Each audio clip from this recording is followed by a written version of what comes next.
Hello and welcome back to another video. This is the 5th episode of story where Naruto responds to his isolation in a way that deviates from canon. What strategies will Konoha employ to handle a seal master Jinchuriki who possesses a subdued attitude yet an outrageous perverted side? Please like and subscribe to show your support. It's high time to begin. Naruto moved swiftly through the trees, his senses on high alert as he closed in on the location where his clones had last detected Orochimaru's chakra signature. His heart hammered in his chest, but his mind was cold, focused. This wasn't like the playful, competitive challenges he'd had with his classmates. This was a life-or-death mission, a high-stakes game where the cost of failure was more than his own life. It was the lives of his friends, his village, and the secrecy his Aji-san had so carefully guarded all these years. As he leapt from branch to branch, he felt the weight of the 3 headbands he'd taken from the fallen genin in his pouch.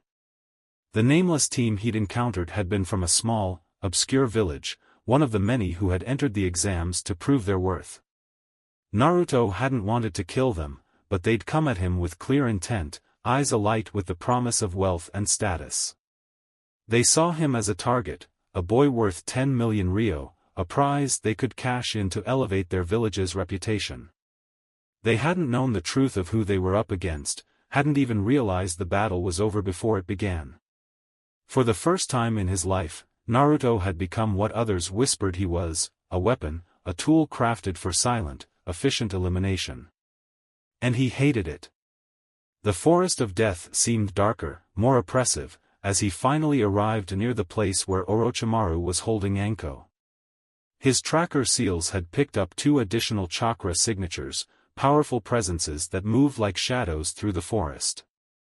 Naruto recognized them as Orochimaru's elite, dangerous followers who obeyed their master without question. He didn't know their abilities, but he could feel their malevolence, each step sending a faint tremor through the earth, like beasts waiting to pounce. Naruto crouched on a high branch, signaling to Gamashiro and Gamashira, the 2 toads he'd summoned for the extraction. The brother-sister pair perched beside him, their keen eyes scanning the forest below as Naruto gave them quiet instructions. Shira, he whispered, we're about 30 meters from the main site. I'll engage Orochimaru and his followers directly, draw their attention. The moment you see an opening, get Anko-chan out of there. She's injured, but she'll hold on long enough for you to get her clear, I'm sure of it. Shiro, the green toad, nodded, his eyes sharp and serious. Understood, Naruto. We'll get her out as soon as you give us the signal. Shira, his orange sister, flashed Naruto a determined grin. And don't worry about us, Naruto. We've handled tougher missions than this. Just don't get yourself killed, alright? Naruto gave them a small smile, the first he'd managed since entering the forest. I'll do my best. With the plan set, Naruto drew a deep breath, calming himself for the confrontation ahead. Orochimaru was somewhere close, lurking in the shadows. He could feel the Sanin's chakra, a cold, serpentine presence that seemed to coil around him like a noose. Naruto knew he couldn't win this fight head-on. His goal wasn't to defeat Orochimaru, but to buy just enough time for Shiro and Shira to extract Anko. He leapt down into the clearing, landing softly on the ground below. The forest was silent, deathly quiet, as if it were holding its breath in anticipation. Then, slowly, he straightened, calling out into the darkness. Orochimaru, he shouted, his voice steady and defiant. I'm here. Let Anko-chan go. You don't need her anymore. A low, mocking laugh echoed through the trees, chilling Naruto to his core. Naruto-kun, Orochimaru's voice slithered from the shadows, dripping with satisfaction. So you came after all. How predictable. The Sannin stepped out from behind a twisted tree, his golden eyes gleaming with an unnatural light. I knew you'd be brave enough, or perhaps foolish enough, to face me alone. Naruto's jaw clenched, but he didn't look away. He kept his gaze locked on Orochimaru, refusing to give in to the fear that twisted in his gut. "You wanted a test, didn't you?" he said, his tone firm. "Well, here I am. But leave Anko-chan out of it. This is between you and me." Orochimaru's smile widened, and he tilted his head, studying Naruto with a sick fascination. "Oh, Naruto-kun, you misunderstand. Anko is merely a pawn, a piece to draw you in. My interest lies solely in you. You, with your lineage, your potential, your fire." His eyes glinted with a dark, insatiable hunger. "I want to see what you're truly capable of." Naruto's fists tightened around the hilts of his eskrima sticks, the metal cool and reassuring in his hands. "You'll see what I'm capable of, all right," he muttered. "But it's not going to be what you expect." Orochimaru chuckled, his voice a cold, menacing whisper. "Excellent. Let's see if you can make this interesting." Before Naruto could react, Orochimaru blurred forward, his movements impossibly fast, like a flickering shadow darting through the dark. Naruto barely had time to brace himself as the Sannin's hand shot out, aiming for his throat. He twisted to the side, narrowly avoiding the strike, and brought up one of his eskrima sticks, aiming a swift blow at Orochimaru's midsection. But the Sannin flowed around the attack effortlessly, his movements unnervingly smooth. Orochimaru's laughter echoed through the clearing, taunting him. "You're quick, Naruto-kun. But speed alone won't save you." Naruto gritted his teeth, his mind racing. He needed to keep Orochimaru's attention on him, needed to buy time for Shiro and Shira to make their move. With a burst of chakra, he created 5 shadow clones, each one wielding a weapon and spreading out to surround Orochimaru. The clones attacked in unison, converging on the Sannin from all sides. Orochimaru's eyes gleamed with amusement as he weaved through their attacks, his movements precise and almost playful. He struck down each clone with effortless precision. His long, pale fingers slicing through them like a blade through paper. Within seconds, only the real Naruto remained, facing Orochimaru alone once more. "You'll have to do better than that, Naruto-kun," Orochimaru purred, his smile widening. But Naruto wasn't finished. As Orochimaru destroyed the last clone, Naruto activated one of the seals on his vest, summoning a barrage of emitter discs from Sakura's gifted holster. The discs flew toward Orochimaru, glinting in the dim light as they sped through the air. Naruto formed the tiger hand sign, and the discs exploded in a flash of light and heat, engulfing Orochimaru in a cloud of smoke and flames. For a brief, hopeful moment, Naruto thought he'd managed to hit him.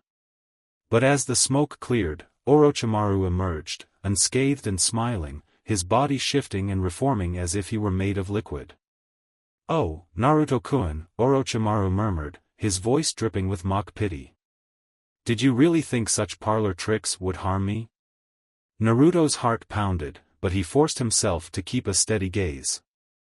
This wasn't about defeating Orochimaru, it was about buying time, creating enough chaos for his allies to act. He just needed a little longer. And then, out of the corner of his eye, he saw it, a flash of green and orange as Shiro and Shira moved silently through the trees, slipping into the shadows where Anko lay hidden. They approached her, their movements swift and efficient, and Naruto felt a surge of hope as he saw them lift her onto Shira's back. Just a little more time. Naruto's hand went to another seal, summoning a small vial of black powder, a smoke bomb with a potent paralytic effect. With a quick twist, he hurled it at Orochimaru's feet.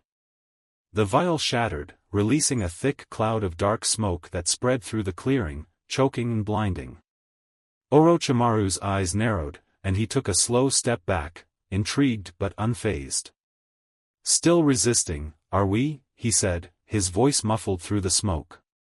Naruto slipped back into the shadows, using the cover to put some distance between himself and Orochimaru. He saw Shiro and Shira dart away, carrying Anko with them, slipping through the trees in near silence.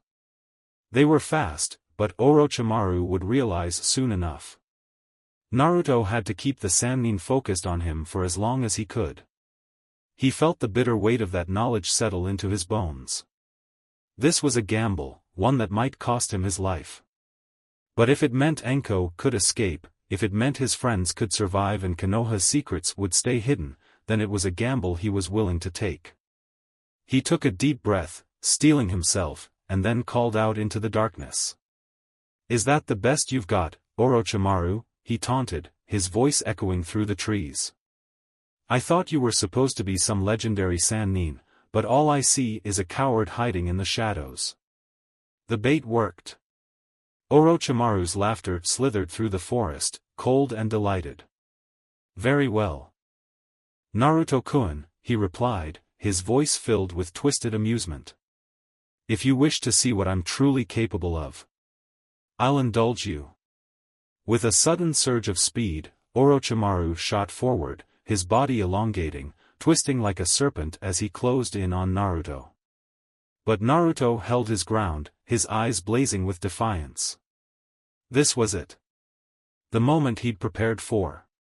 He only hoped his final act of defiance would give Shira, and Anko the time they needed to escape.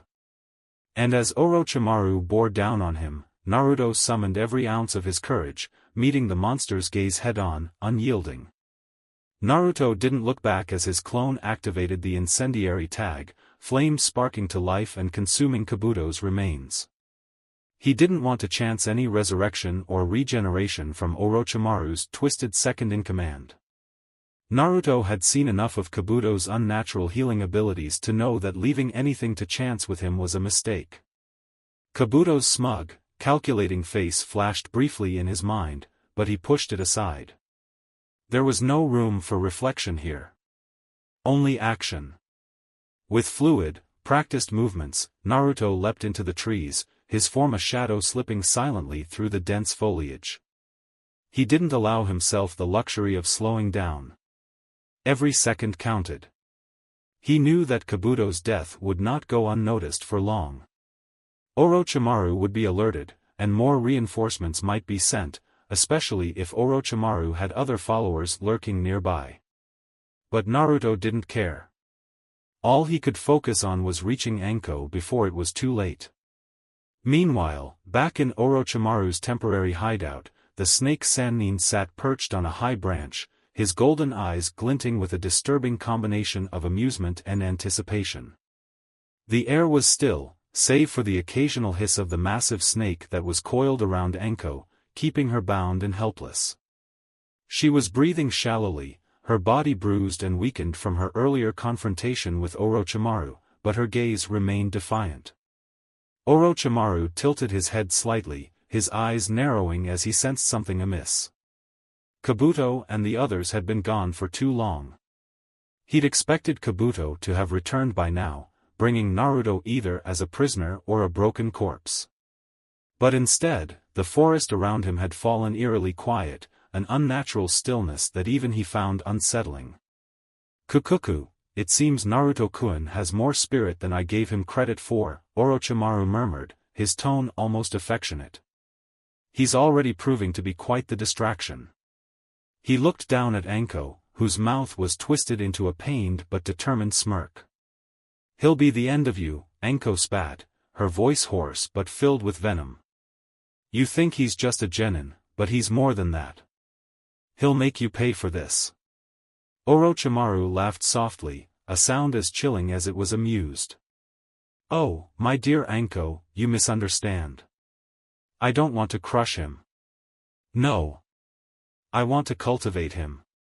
He leaned closer, his eyes gleaming. "Imagine the possibilities, Anko. That boy is the vessel of a power so rare, so pure, it could reshape the entire shinobi world. But he's never been taught to embrace it. He's been stifled, held back, his potential shackled by sentiment and morality." He sneered at the word. Anko's eyes flashed with anger, but she could do nothing, trapped as she was. Orochimaru only chuckled, seemingly delighted by her defiance. "And soon," he continued, "Naruto-kun will be here, and I'll show him what he's truly capable of, once he's free from those bonds. But before Orochimaru could revel any further in his twisted fantasies, there was a subtle shift in the air, a faint rustling, barely audible, yet unmistakable. Orochimaru's eyes sharpened, his instincts flaring to life. Something was coming. Naruto moved silently through the shadows, his senses on high alert as he approached Orochimaru's lair. He could feel the oppressive weight of Orochimaru's chakra, a dark miasma that seemed to cling to the trees, to the very air. He paused, pressing himself against the trunk of a large tree as he surveyed the area below. There, in the center of the clearing, was Orochimaru, his figure draped in shadow. The Sannin was watching his surroundings, clearly aware that something was amiss. Anko was beside him, bound by a massive snake, her body slumped but still breathing. Naruto felt a surge of relief wash over him, she was alive. But he knew he'd have to act quickly if he wanted to keep it that way. One chance, he thought, his mind racing as he assessed his options. Orochimaru was a monster, leagues beyond his own abilities. But Naruto wasn't here to defeat him, he was here to create a distraction, a split second of opportunity that would allow him to get Anko out. He took a deep breath, steadying himself, and summoned a handful of shadow clones. He needed to be precise, each clone would have a specific role, a task to execute in perfect coordination. They spread out silently, positioning themselves around the clearing, each one hidden in the foliage. Naruto made a final adjustment to his weapons, and then, with a silent nod to his clones, he gave the signal. The attack began with a series of explosive tags, detonating in rapid succession from different angles around the clearing. The blast sent shockwaves through the forest, scattering debris and filling the air with thick clouds of smoke. Orochimaru's eyes narrowed, a faint smile tugging at his lips as he watched the chaos unfold. "Kukuku, very clever, Naruto-kun," he murmured, his voice barely audible over the rumble of explosions. He made no move to defend himself, merely watching with a look of almost fatherly pride as Naruto's clones swarmed into the clearing, weapons drawn. The clones moved with calculated precision, surrounding Orochimaru from all sides, their eyes cold and unyielding. Each clone launched an attack, slashing and striking in perfect sync. Orochimaru, with an almost lazy grace, parried and dodged each blow, his movements fluid and elegant. His smile widened as he watched the clones fall, one by one, dissolving into smoke around him. But Naruto had anticipated this. The real him remained hidden in the shadows, watching carefully as Orochimaru danced through the barrage. Each fallen clone left behind an explosive tag, embedding itself in the ground near Orochimaru's feet, forming a deadly perimeter. Naruto waited, counting the seconds in his head, watching as Orochimaru moved into position. And then, at the exact moment Orochimaru was centered within the circle of tags, Naruto detonated them all. The forest lit up with a blinding flash as the explosion engulfed Orochimaru, the flames roaring skyward, filling the clearing with smoke and ash. Naruto didn't wait to see the result. In the chaos, he leapt down from his perch, landing silently beside Anko, his hands already moving to free her from the snake's constricting coils. Anko's eyes fluttered open as she felt him tugging at her bonds. "Naruto," she whispered, her voice weak but filled with relief. I told you, not to play hero." Naruto grinned, though his eyes remained focused as he carefully sliced through the snake's coils. "Sorry, Anko-chan. I've never been good at following orders." Just as he freed her, however, a chill ran down his spine. He could feel it, a dark presence stirring within the smoke, an overwhelming, suffocating pressure that made the hairs on the back of his neck stand on end. Orochimaru was still there, still very much alive. "Oh, Naruto-kun," a voice purred, silky and sinister, as Orochimaru's silhouette emerged from the smoke, his figure unharmed, his golden eyes gleaming with twisted delight. "Did you really think a few explosions would be enough to stop me?" Naruto clenched his teeth, his mind racing as he helped Anko to her feet. Orochimaru's gaze was fixed on him, his expression one of utter fascination, as if Naruto were an exotic creature he'd never seen before. "You're full of surprises, Naruto-kun," Orochimaru continued, his voice almost reverent. "I haven't had this much fun in years. But playtime is over. Now, let's see if you can truly keep her safe." Without warning, Orochimaru surged forward, his speed blinding. Naruto barely had time to react, his instinct screaming at him to move, to protect Anko at all costs. He shoved her back, positioning himself between her and Orochimaru, his arms raised defensively. But before Orochimaru could reach him, two blurs shot out from the shadows, Gamashiro and Gamashira, Naruto's summoned toads. They leapt into the path of Orochimaru's strike, intercepting him with fierce determination. Orochimaru's eyes widened slightly, surprised, as the toads slammed into him, forcing him to stumble back. "Now, Naruto!" Gamashiro shouted, his voice gruff but urgent. "Get her out of here. We'll hold him off as long as we can." Naruto hesitated for a fraction of a second, torn between the urge to fight and the duty to protect. But he knew the toads were right. Orochimaru was beyond his ability to defeat. Staying would only put Anko, and himself, in greater danger. Without another word, Naruto grabbed Anko, lifting her onto his back as he took off into the trees. He could feel her weak grip around his shoulders, her breathing shallow but steady. She murmured something incoherent, and he tightened his hold, his heart pounding as he sped through the forest. Behind him, he heard the sounds of battle, the clash of steel, the shouts of his summoned toads, and Orochimaru's sinister laughter echoing through the trees. But he didn't look back. All that mattered was getting Anko to safety. They moved in silence, the forest blurring around them as Naruto pushed himself to his limits, his legs burning with the effort. Finally, after what felt like an eternity, he found a secluded grove, hidden from view, and gently set Anko down against a tree. Anko's eyes opened, bleary but determined, and she looked up at him with a faint smile. "You, really are a hero, Naruto," she whispered, her voice barely audible. Naruto shook his head, his gaze serious. "No, Anko-chan. I'm just someone who cares."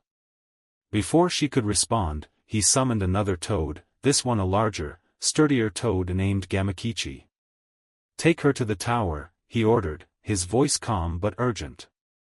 "Make sure she gets medical attention. I'll stay here and cover our tracks." Gamakichi nodded, carefully lifting Anko onto his back.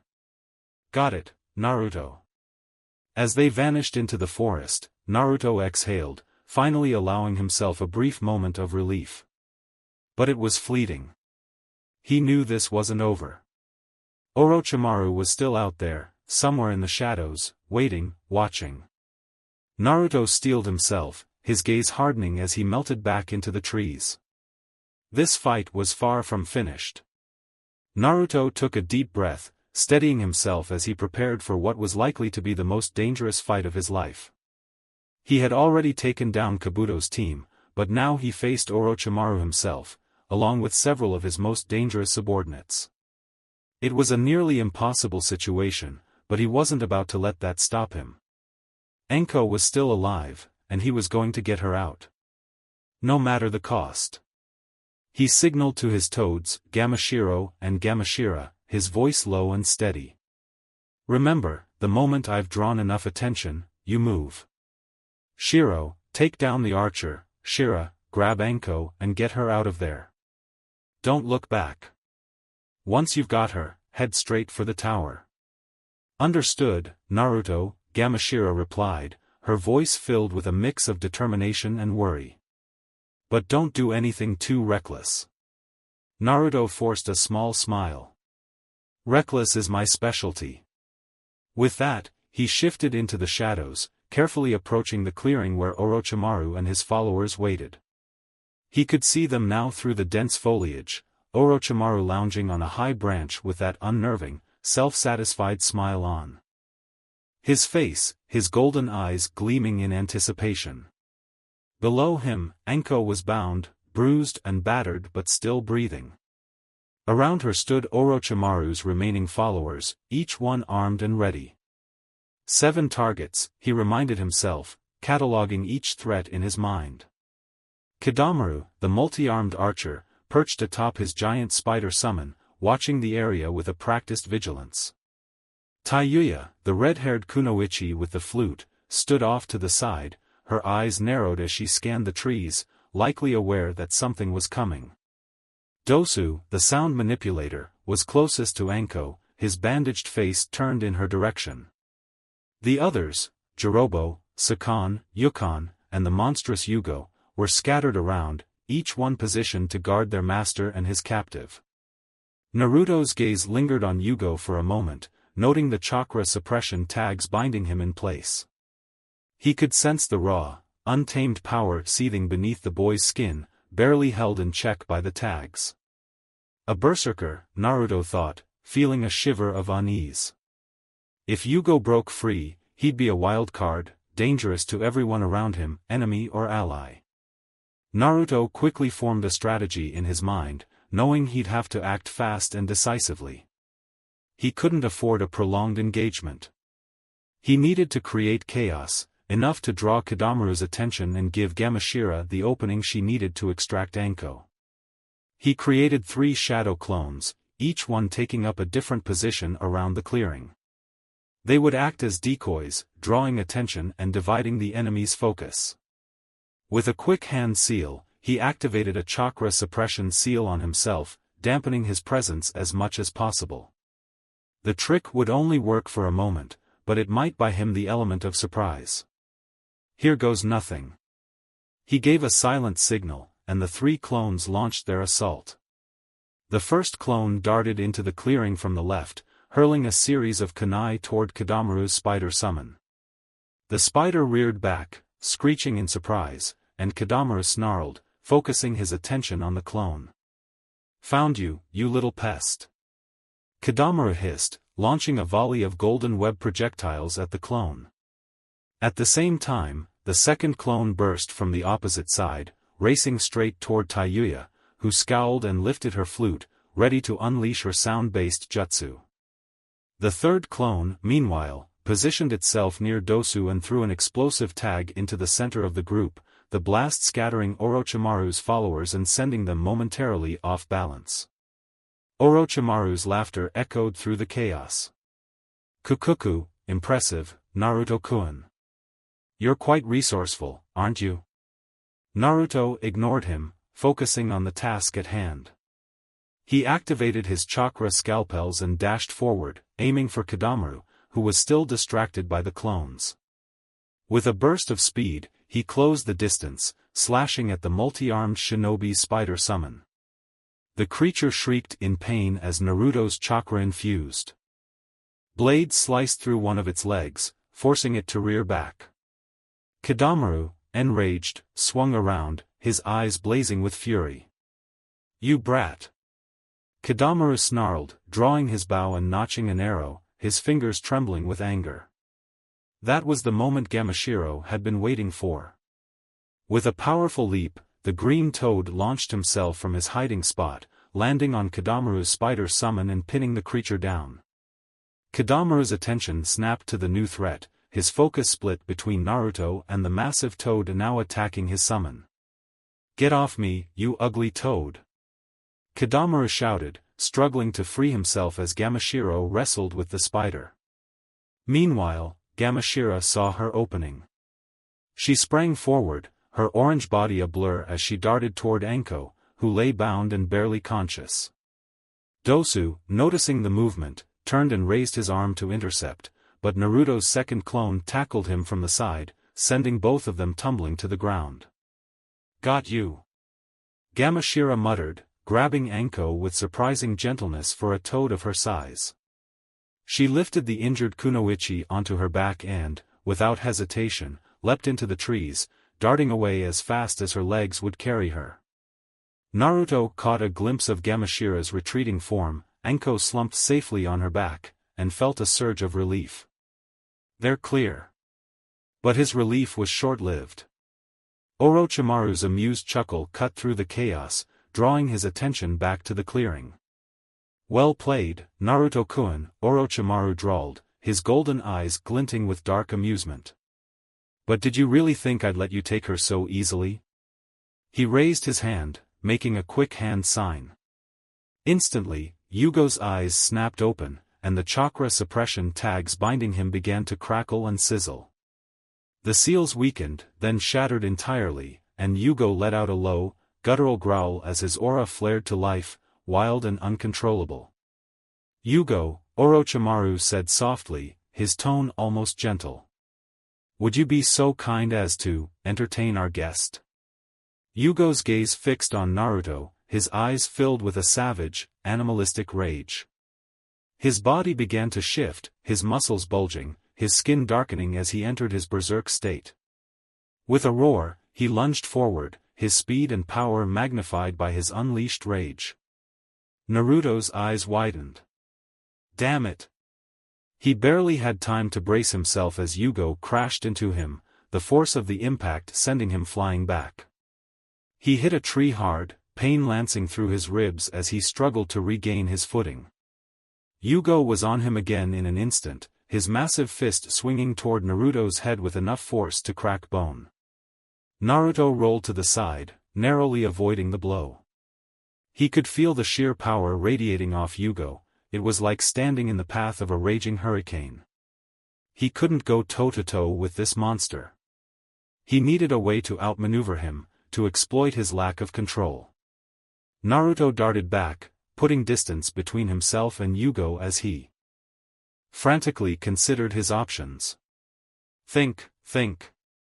He needed to slow Yugo down, at least long enough to create an opening for escape. He activated a handful of smoke bombs, tossing them in Yugo's direction. The forest floor erupted in thick, choking clouds, obscuring Yugo's vision and giving Naruto a momentary advantage. He quickly formed several hand seals, summoning another set of clones.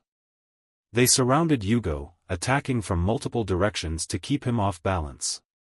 Yugo roared, swinging wildly as the clones darted around him, each one evading his attacks just long enough to land a glancing blow before retreating.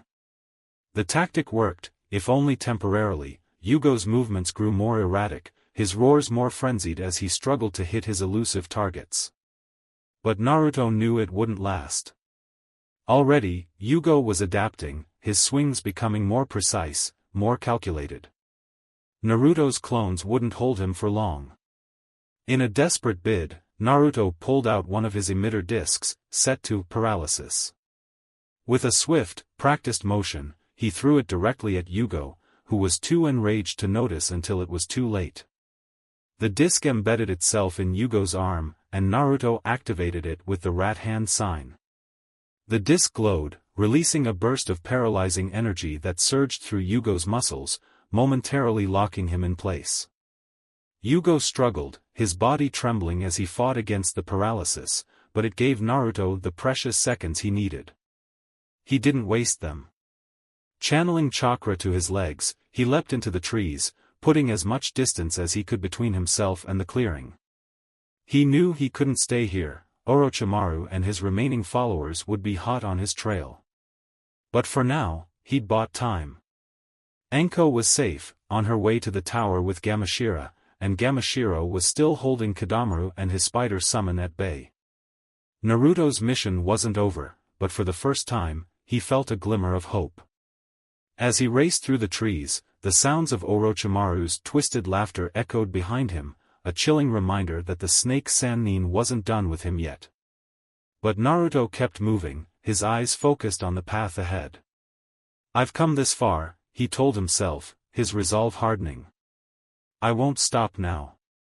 The forest of death loomed around him, dark and menacing, but Naruto pressed on, ready to face whatever horrors lay ahead.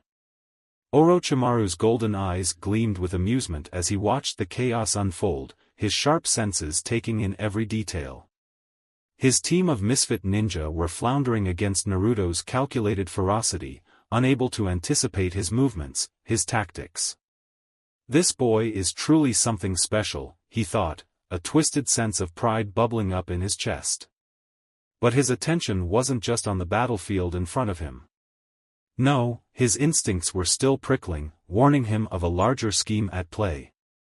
When he flicked that piece of bark to disrupt Kidamaru's shot, Orochimaru had done so not out of any concern for his underling's life but because he wanted to see what Naruto's allies, those pesky toads, were planning. And, sure enough, just as he anticipated, two of the toads had acted the moment they sensed an opportunity. With a flick of her long, agile tongue, Gamashira grabbed Anko, who was still restrained and barely conscious. Kidamaru's spider summon was dispatched by a deadly, well-aimed dagger from the other toad, Gamashiro. Before Orochimaru's subordinates could fully grasp what was happening, the toads bounded off into the forest with their precious cargo, Anko held securely between them. Orochimaru's smile didn't falter, even as he felt a flicker of irritation. He'd allowed Naruto to orchestrate the extraction, curious to see how far the boy's planning would go. But now that his hostage was gone, Orochimaru's patience was wearing thin. The boy thinks he can outmaneuver me, he mused. Adorable. But I think it's time I remind him who he's dealing with.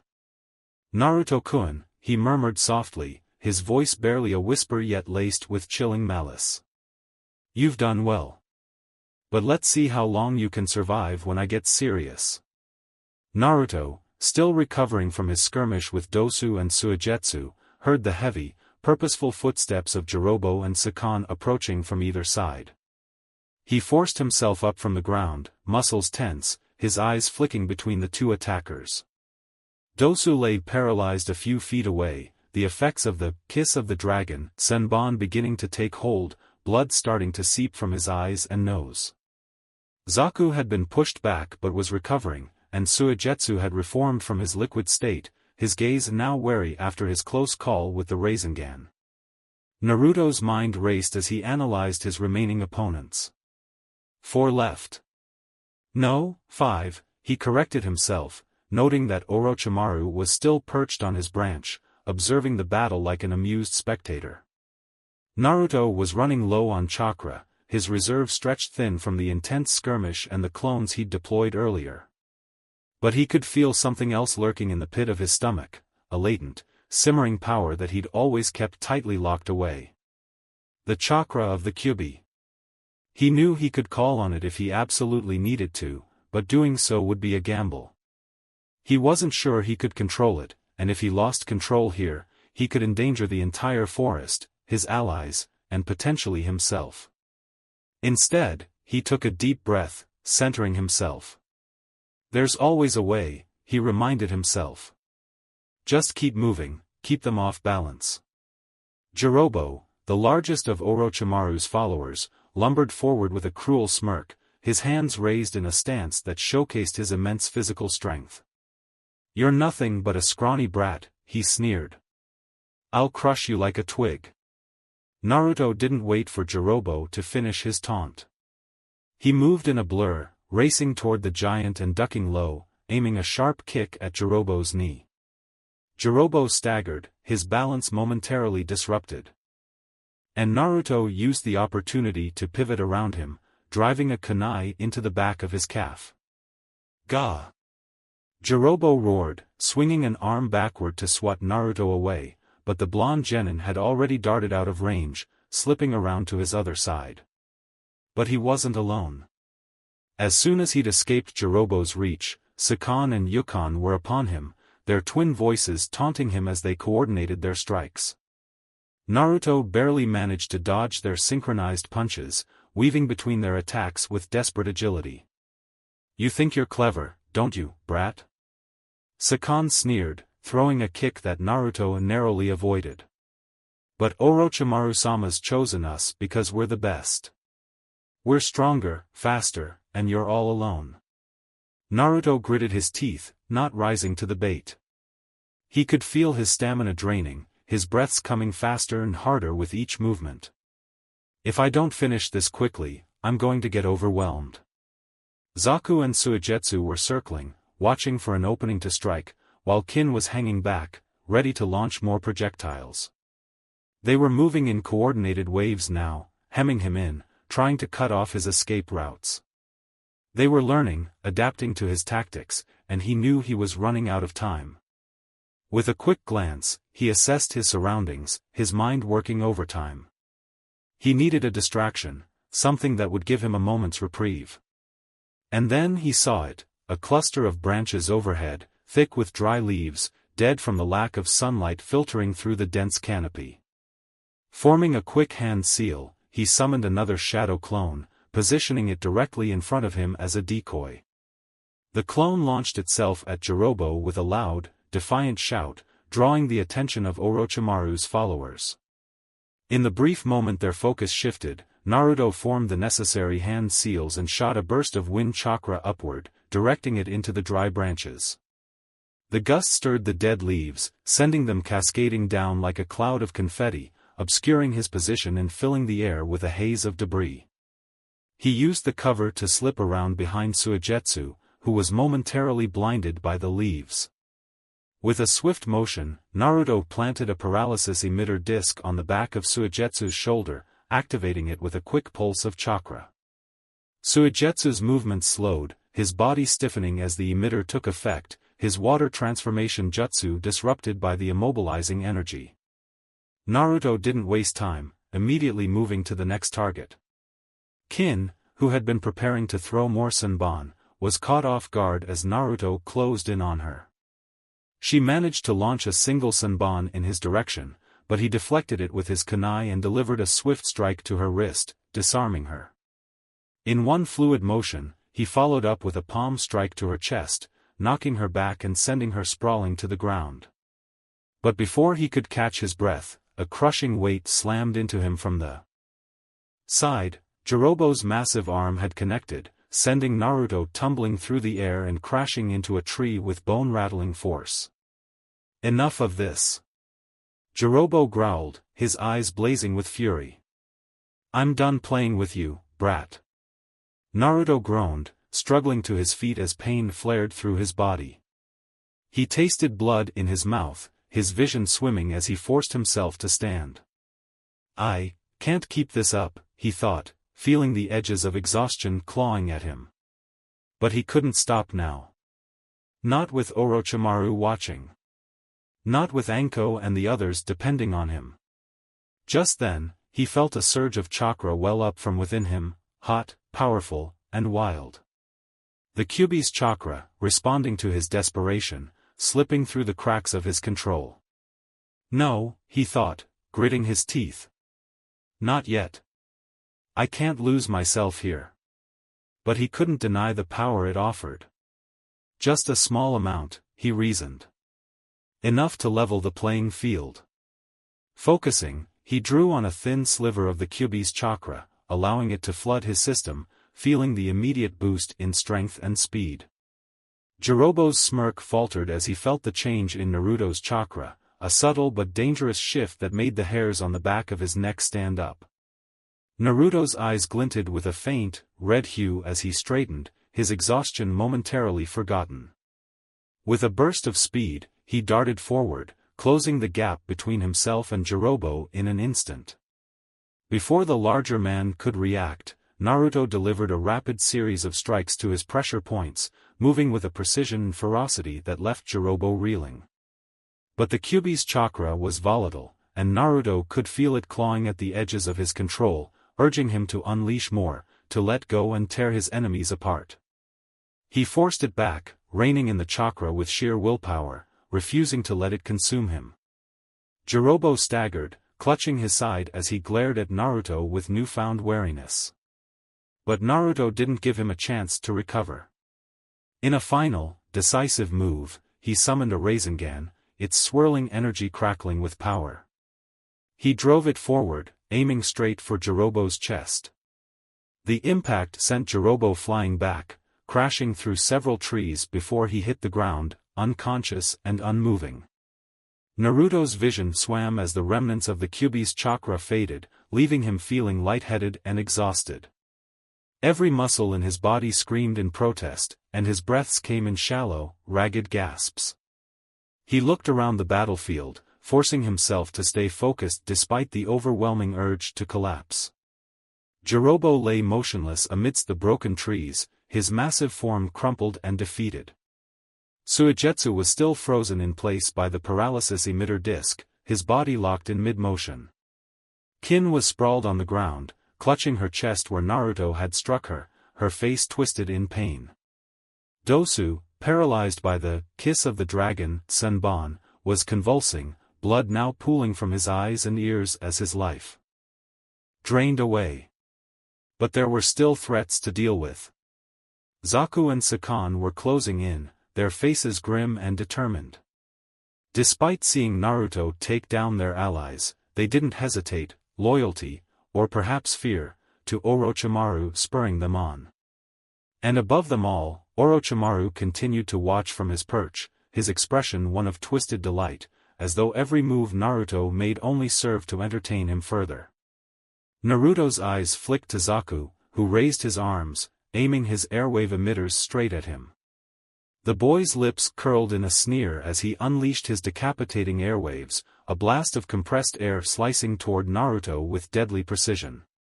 Naruto barely managed to roll out of the way, the wind jutsu ripping through the ground where he'd stood moments before.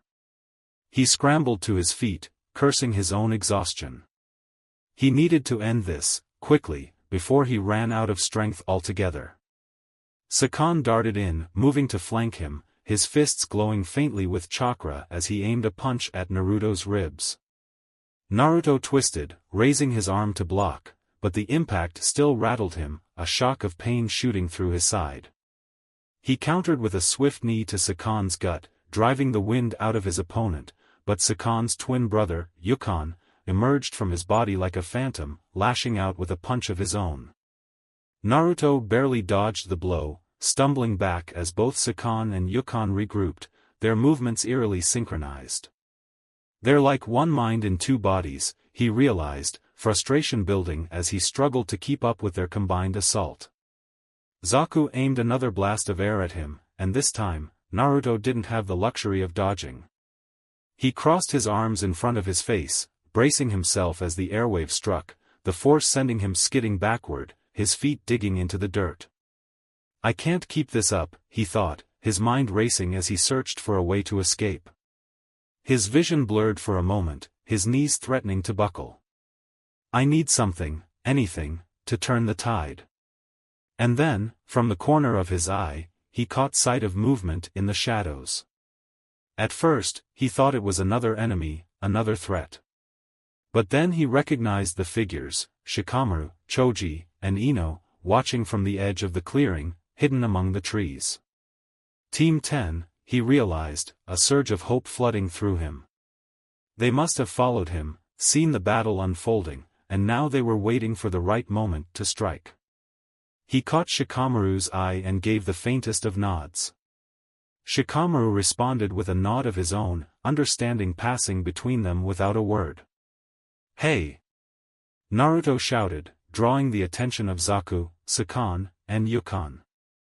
Is this really all you've got? No wonder Orochimaru keeps you around. You're nothing but disposable pawns. The taunt worked. Zaku's face twisted in anger, his fists clenching as he took a step forward, his attention fixed entirely on Naruto.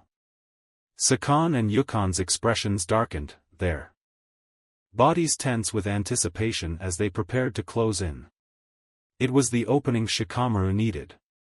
With a swift hand seal, Shikamaru activated his shadow possession jutsu, his shadow snaking out from behind the trees and extending across the ground. Zaku, too focused on Naruto, didn't notice until it was too late. The shadow crept up his legs, locking him in place, his limbs frozen as Shikamaru took control. What the? Zaku struggled, but his body wouldn't obey him. He turned his head, his eyes widening as he spotted Shikamaru in the shadows, his hand raised in the familiar position of his clan's jutsu. Looks like you're out of luck, Shikamaru said, a smirk playing on his lips. Shadow possession complete. Naruto didn't waste the opportunity.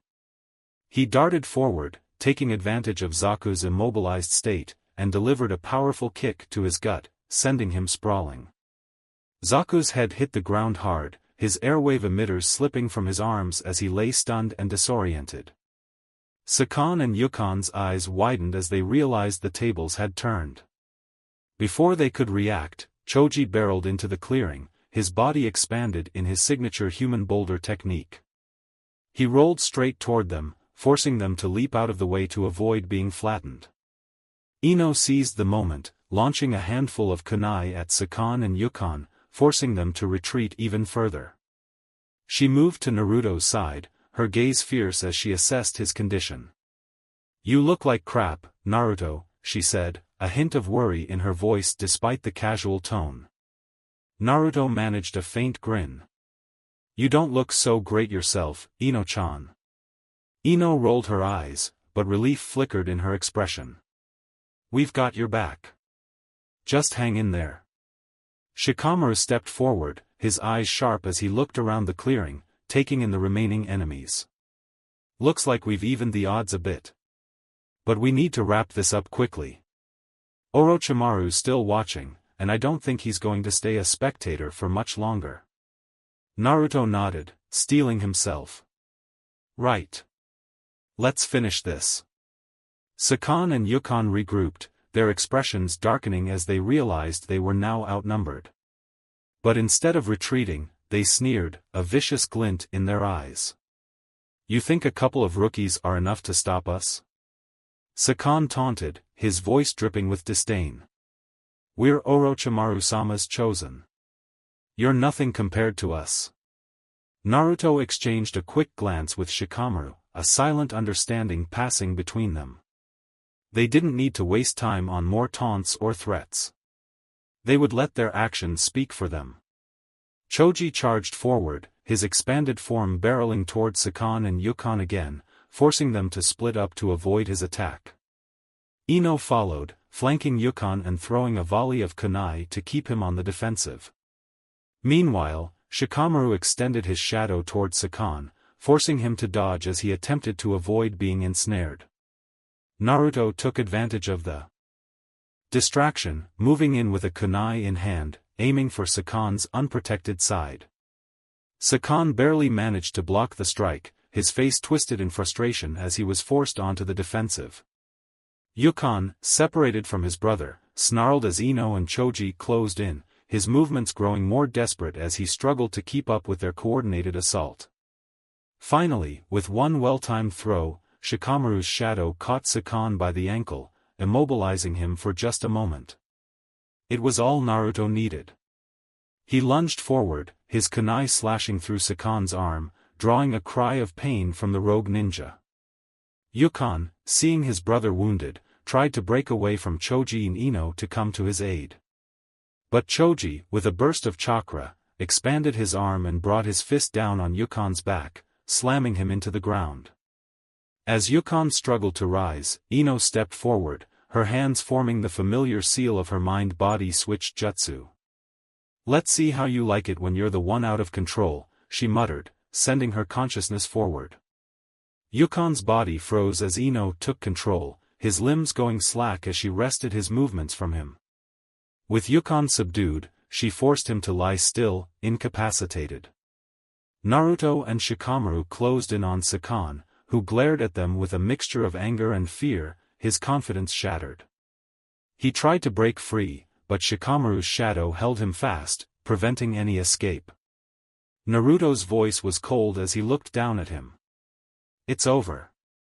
With one final, decisive strike, Naruto drove his kunai into Sakon's chest, ending the fight. As the last of Orochimaru's subordinates fell, silence descended over the clearing.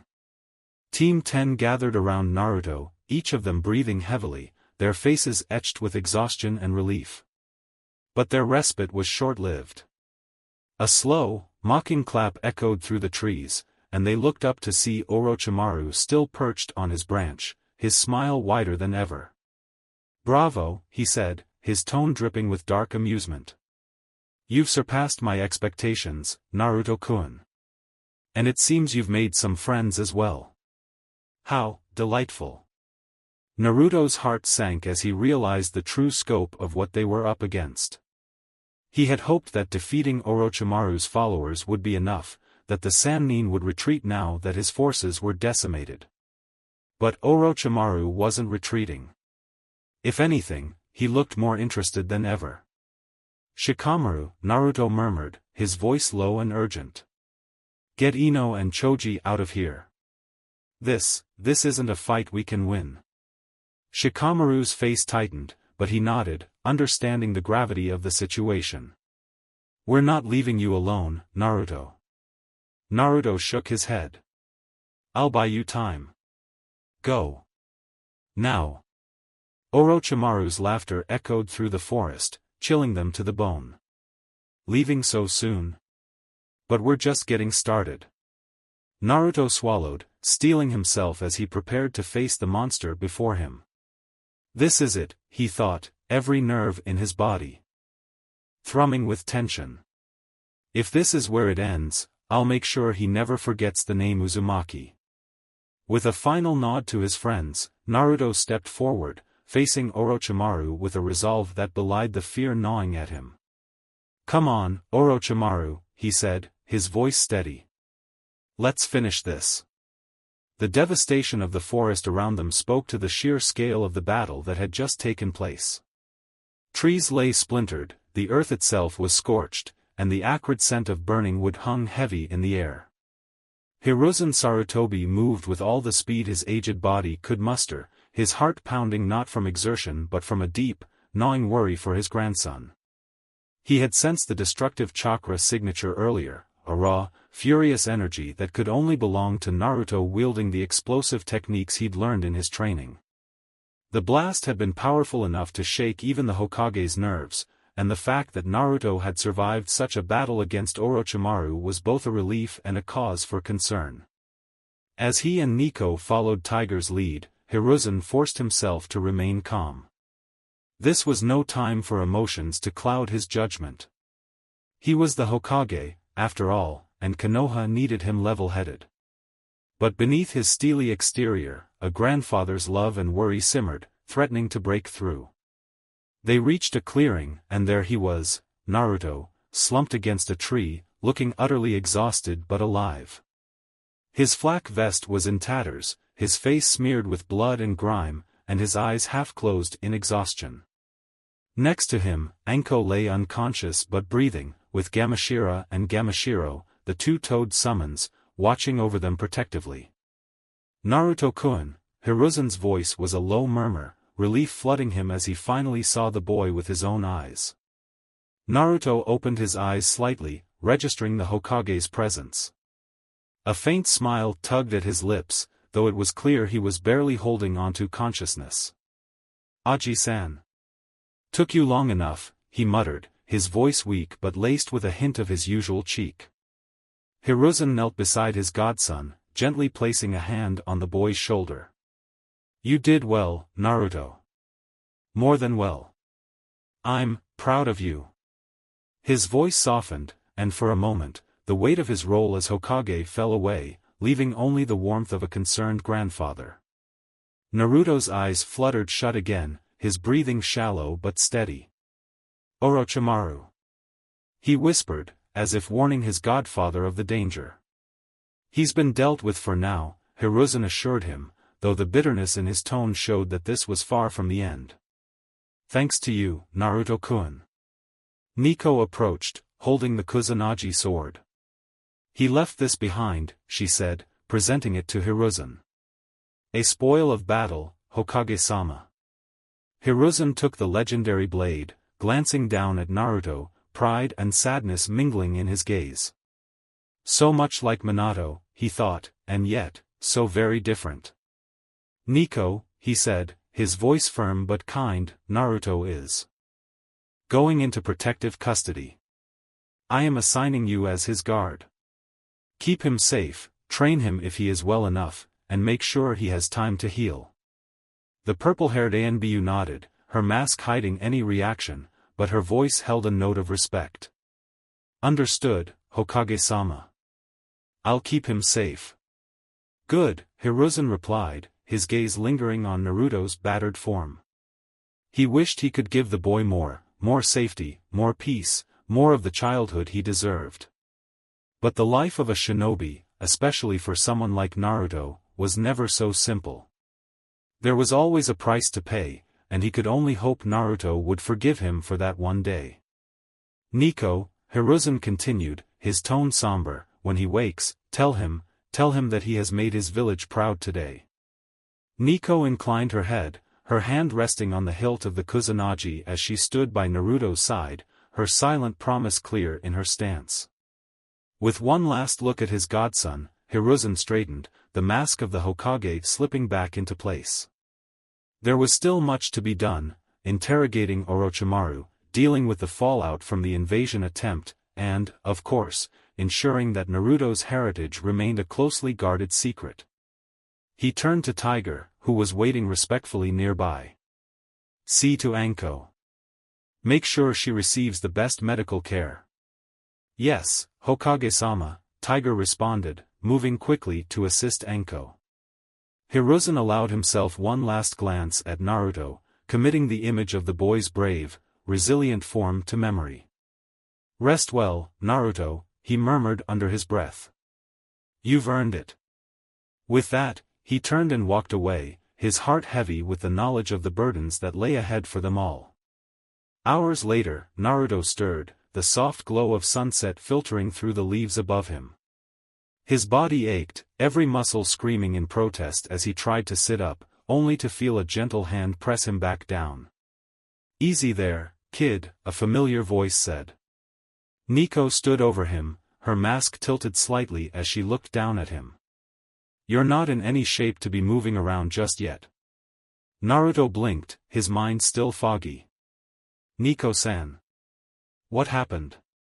"You survived," she replied simply, a hint of amusement in her tone.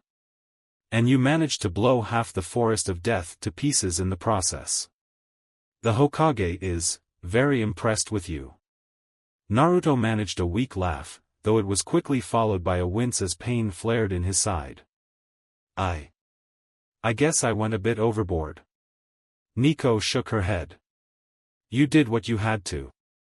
That's all anyone could ask." For a moment, they sat in silence, Naruto's gaze drifting to the horizon as he processed everything that had happened. The weight of the battle, the deaths of Orochimaru's followers, and the knowledge of his own heritage, still fresh, raw in his mind. Nico seemed to sense his turmoil. "You did well, Naruto," she said softly, her voice carrying a note of gentleness that was rare for her. "The Hokage wanted me to tell you that you made the village proud today." Naruto looked up at her, surprise flickering in his tired blue eyes. "He said that?" "He did," she confirmed, her voice steady. "And he's assigned me to be your personal guard for the time being. So get used to seeing this mask around." Naruto chuckled, though it was a weak sound. "Lucky me," he murmured, a faint smile playing on his lips.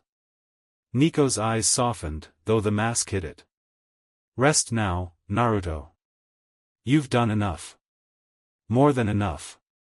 As the sun dipped below the horizon, casting a warm glow over the forest, Naruto let his eyes close, allowing himself to drift into a deep, much-needed sleep, comforted by the knowledge that, for now, at least, he was safe. And as Nico kept watch over him, a silent vow formed in her heart. She would protect him, just as she'd promised the Hokage, no matter the cost. The forest grew quiet as the day slipped into twilight, the aftermath of the battle casting a heavy stillness over the land. Naruto drifted in and out of sleep, each breath rattling slightly as his body worked to heal itself. Nico sat by his side, her keen eyes scanning their surroundings, every sense on high alert. She had her orders, and she took them seriously. Naruto's safety was her sole priority now.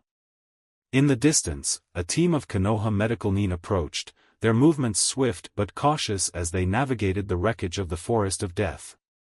Word of the catastrophic explosion had spread quickly through the village, and the destruction left in its wake was enough to stir concern even among seasoned ninja. Most assumed it was Orochimaru's doing, only a select few knew the truth, that this level of power and devastation had come from the young genin now lying battered on the forest floor.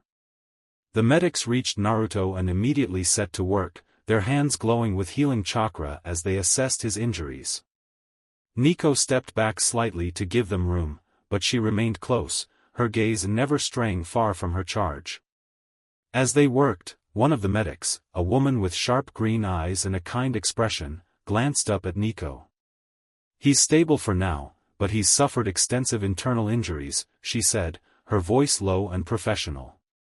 "We'll need to get him back to the hospital immediately." Nico nodded. "Understood. I'll be coming with him." With practiced efficiency, the medics lifted Naruto onto a stretcher, taking care to keep his body as steady as possible. Anko, who had been transported earlier, would already be receiving care, but the medics knew they had their work cut out for them. The damage here was unlike anything they'd seen from a genin. This was the kind of battle-worn exhaustion they expected from jounin returning from a high-stakes mission. They moved swiftly back to the village, the soft glow of chakra lighting their way as night fully descended. Nico stayed close, her hand hovering near the hilt of the Kusanagi blade she still carried. Despite Orochimaru's apparent defeat, she wasn't taking any chances. The Sannin was known for his cunning, and until she was certain Naruto was truly safe, she'd stay ready to draw her weapon at a moment's notice. As they entered Konoha, villagers and shinobi alike turned to watch, whispers following them. Rumors had already started circulating about what had happened in the Forest of Death, and as the stretcher bearing Naruto's unconscious form passed by, the murmurs grew louder. "Is that the Hokage's grandson? I heard he fought Orochimaru himself. He looks half dead," but Nico ignored the voices, her focus solely on keeping pace with the medics. In her mind, she replayed the events of the day, the sheer determination Naruto had shown, the skill and ingenuity that had allowed him to survive an encounter with one of the most dangerous men alive.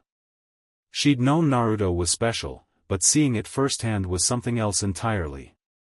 For all his quirks and the unpolished roughness of his technique, the boy had courage, and a terrifying potential.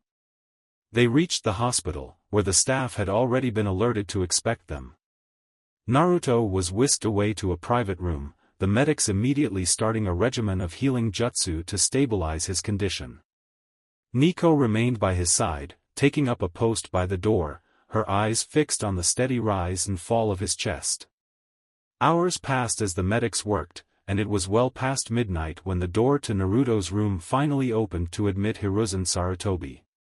The Hokage's face was lined with worry, his eyes shadowed by fatigue, but the relief was evident as he saw Naruto resting, alive and breathing. "Nico," Hiruzen greeted quietly, nodding to her in acknowledgement. "Hokage-sama," she replied, bowing respectfully. Hiruzen stepped closer to Naruto's bedside, his gaze softening as he looked down at the boy. The bandages wrapped around Naruto's arms, the faint bruises that lingered on his face, and the subtle tension in his sleeping form spoke of the trauma he'd endured. And yet, even in his sleep, Naruto's expression was calm, a small crease between his brows the only indication of the burdens he carried. Hiruzen sighed, the weight of his years pressing heavily on his shoulders. He placed a gentle hand on Naruto's forehead, the gesture tender and filled with a silent promise. "He's stronger than I ever gave him credit for," Hiruzen murmured, more to himself than to Nico. "In a way, he's so much like his father, and yet, he carries his mother's resilience, her unwavering spirit." Nico didn't respond aloud, but she understood. She'd seen glimpses of Kushina Uzumaki's fierce determination in Naruto, that same unbreakable will that kept him fighting even against impossible odds.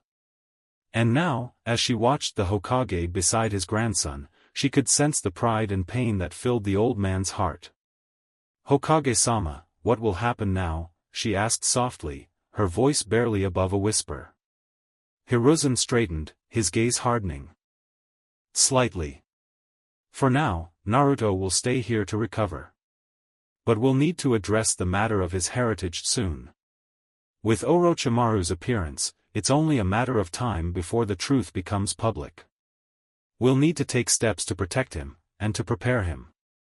Nico's eyes narrowed slightly. You mean, for the Akatsuki? Hiruzen nodded, a somber look in his eyes. Yes. Orochimaru's presence here may have been a coincidence, but it's also a reminder of the dangers Naruto faces. There are forces out there who would see him as a threat, or worse, as a weapon to be used. We can't afford to ignore that reality. Nico's hand instinctively tightened on the hilt of the Kusanagi blade. I understand, Hokage-sama. I'll do everything in my power to keep him safe. Hiruzen smiled faintly, the warmth in his gaze a rare sight. I know you will, Nico.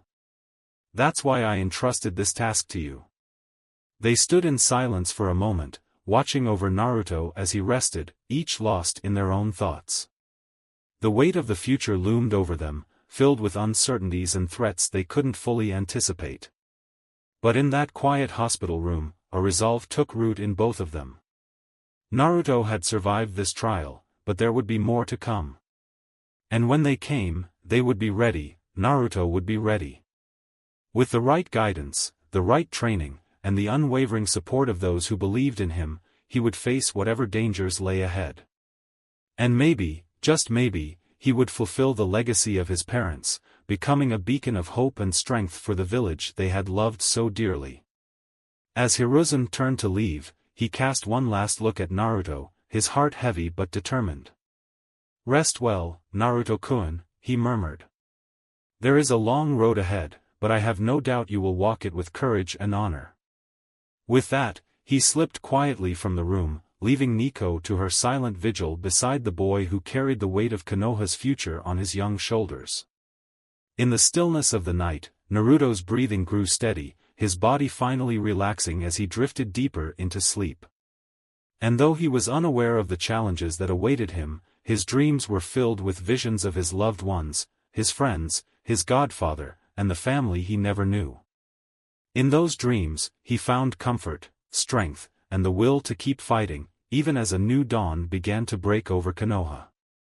As Enko carried Naruto through the forest, her mind reeled with everything the Hokage had just told her.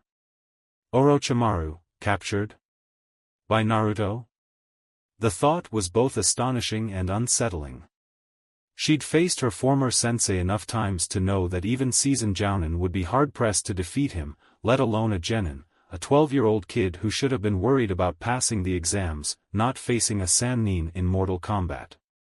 The Sandaime moved beside her, silent and contemplative. Though his face was calm, Enko could feel the weight of his thoughts. He looked every bit the wise, burdened leader that he was, yet there was something more, an undercurrent of regret, of an old guilt resurfacing with the latest revelations. Enko knew that feeling too well herself. She had made her peace with it over the years, or so she thought. But seeing Naruto, broken and bruised in her arms, brought it all rushing back.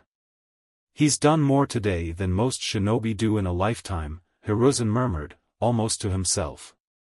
Minato would have been proud. Kushina, too. Enko glanced down at Naruto's face, peaceful in his unconscious state, as if unaware of the weight of the legacy he carried. She wondered how much he even knew about his parents, about the sacrifices they'd made for him, for the village. They kept so much from him. For what? To keep him safe? Or to keep Konoha safe from him? The questions gnawed at her, and she couldn't help but feel a surge of anger on Naruto's behalf. It was unfair, this village expected so much from him, yet offered so little in return. They reached the tower in the center of the Forest of Death, where a team of ANBU and medics awaited them.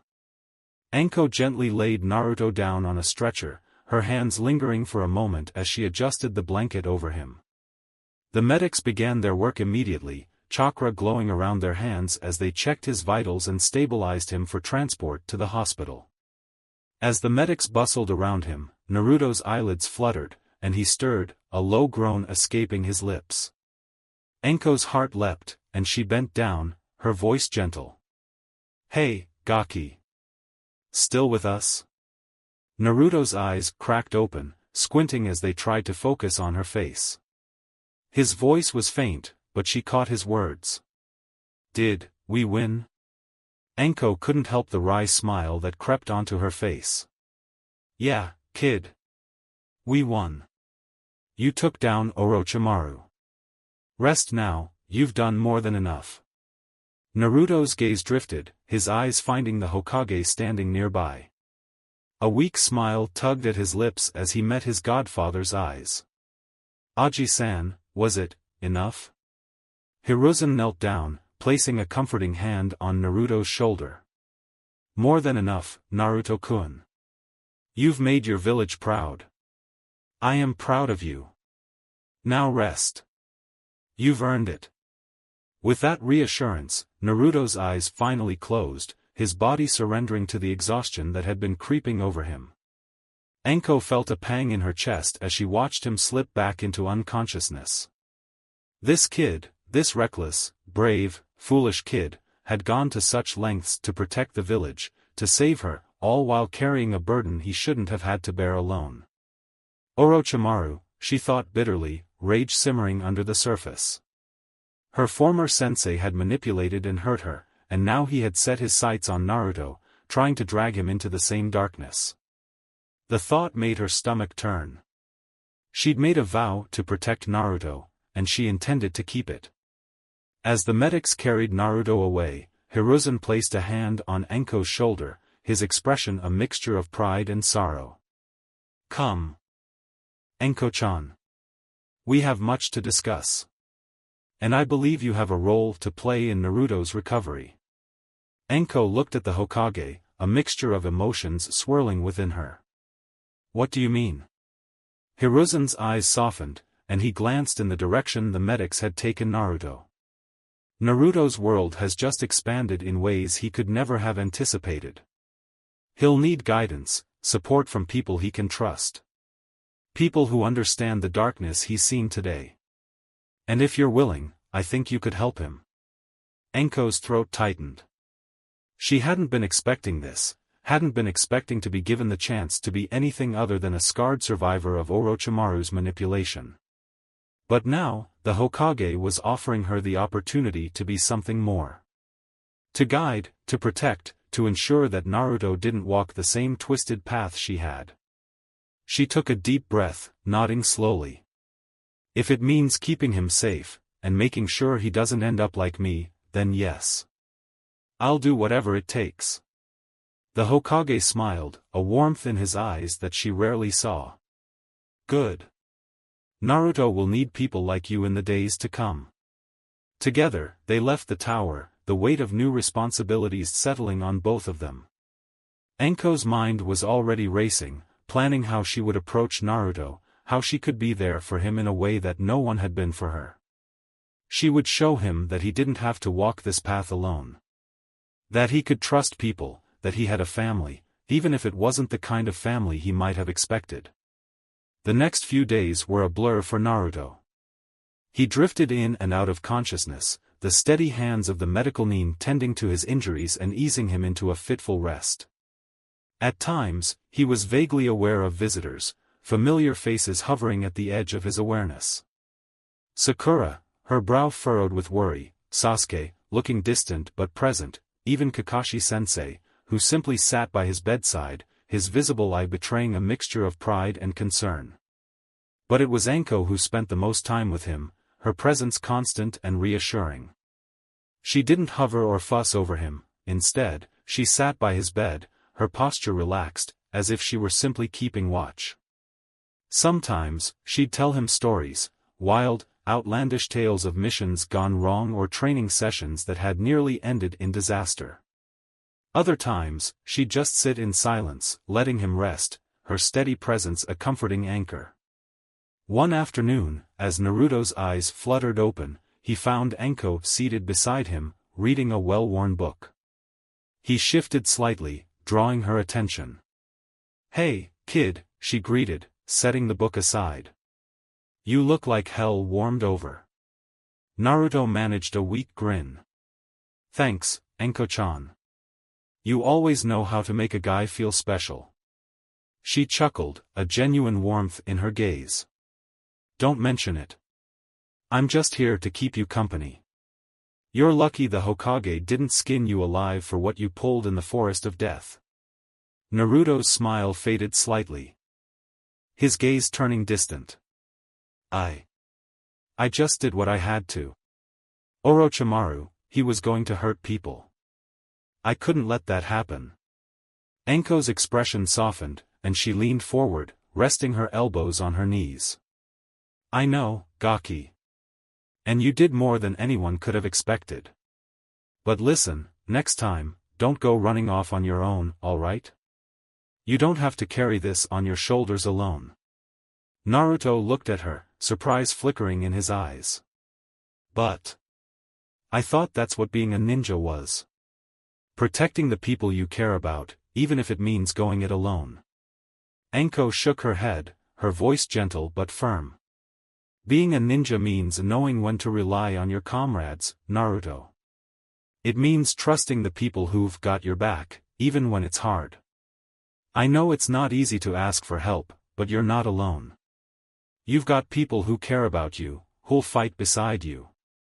Naruto was silent for a moment, processing her words. I guess I just didn't want anyone else to get hurt. I thought if I did it on my own, maybe you could keep everyone safe. Enko finished, a knowing look in her eyes. Believe me, I get it. But if you keep trying to shoulder all of this by yourself, it's going to crush you. Trust me, I've been there. Naruto looked down, his hand clenching slightly in the hospital sheets. It's just hard. I don't want to lose anyone. Enko reached out, placing a hand on his shoulder. None of us do, kid. But that's why we have each other. That's what makes a team. You're not alone in this, no matter how much it might feel like it. Naruto looked up, meeting her gaze, and in that moment, he saw something in Enko's eyes, a shared understanding, a bond that went deeper than words. She knew what it was like to face the darkness, to carry the weight of secrets and burdens that felt too heavy to bear. And somehow, knowing that she understood made it easier to breathe. Thanks, Enko-chan, he said quietly, a genuine gratitude in his voice. She smiled, ruffling his hair in a way that was both affectionate and mildly annoying. Don't go getting all mushy on me now, Gaki. Just get better, alright? You've got a whole village to protect, after all. Naruto grinned, feeling a warmth in his chest that made the pain and exhaustion a little easier to bear. For the first time in a long while, he felt like maybe, just maybe, he didn't have to face everything alone. As he drifted back to sleep, Enko resumed her vigil, her expression softening as she watched over him. She knew the path ahead wouldn't be easy, but she'd be there for him every step of the way. Because in Naruto, she saw the hope and resilience that Konoha so desperately needed, a light that could banish even the darkest shadows.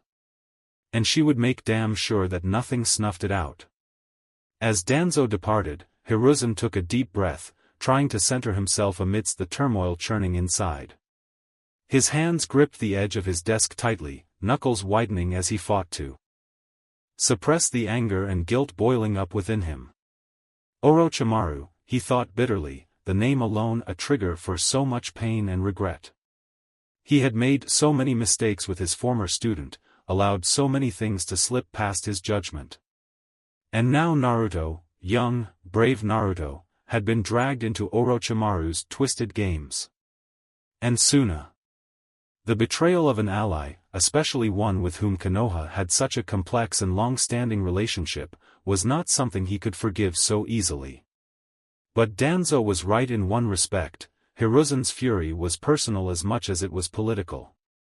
Naruto had become more than just his duty, the boy was his family, his legacy, the one bright spark in an increasingly darkening world. The thought of anyone harming him stirred something primal within Hiruzen.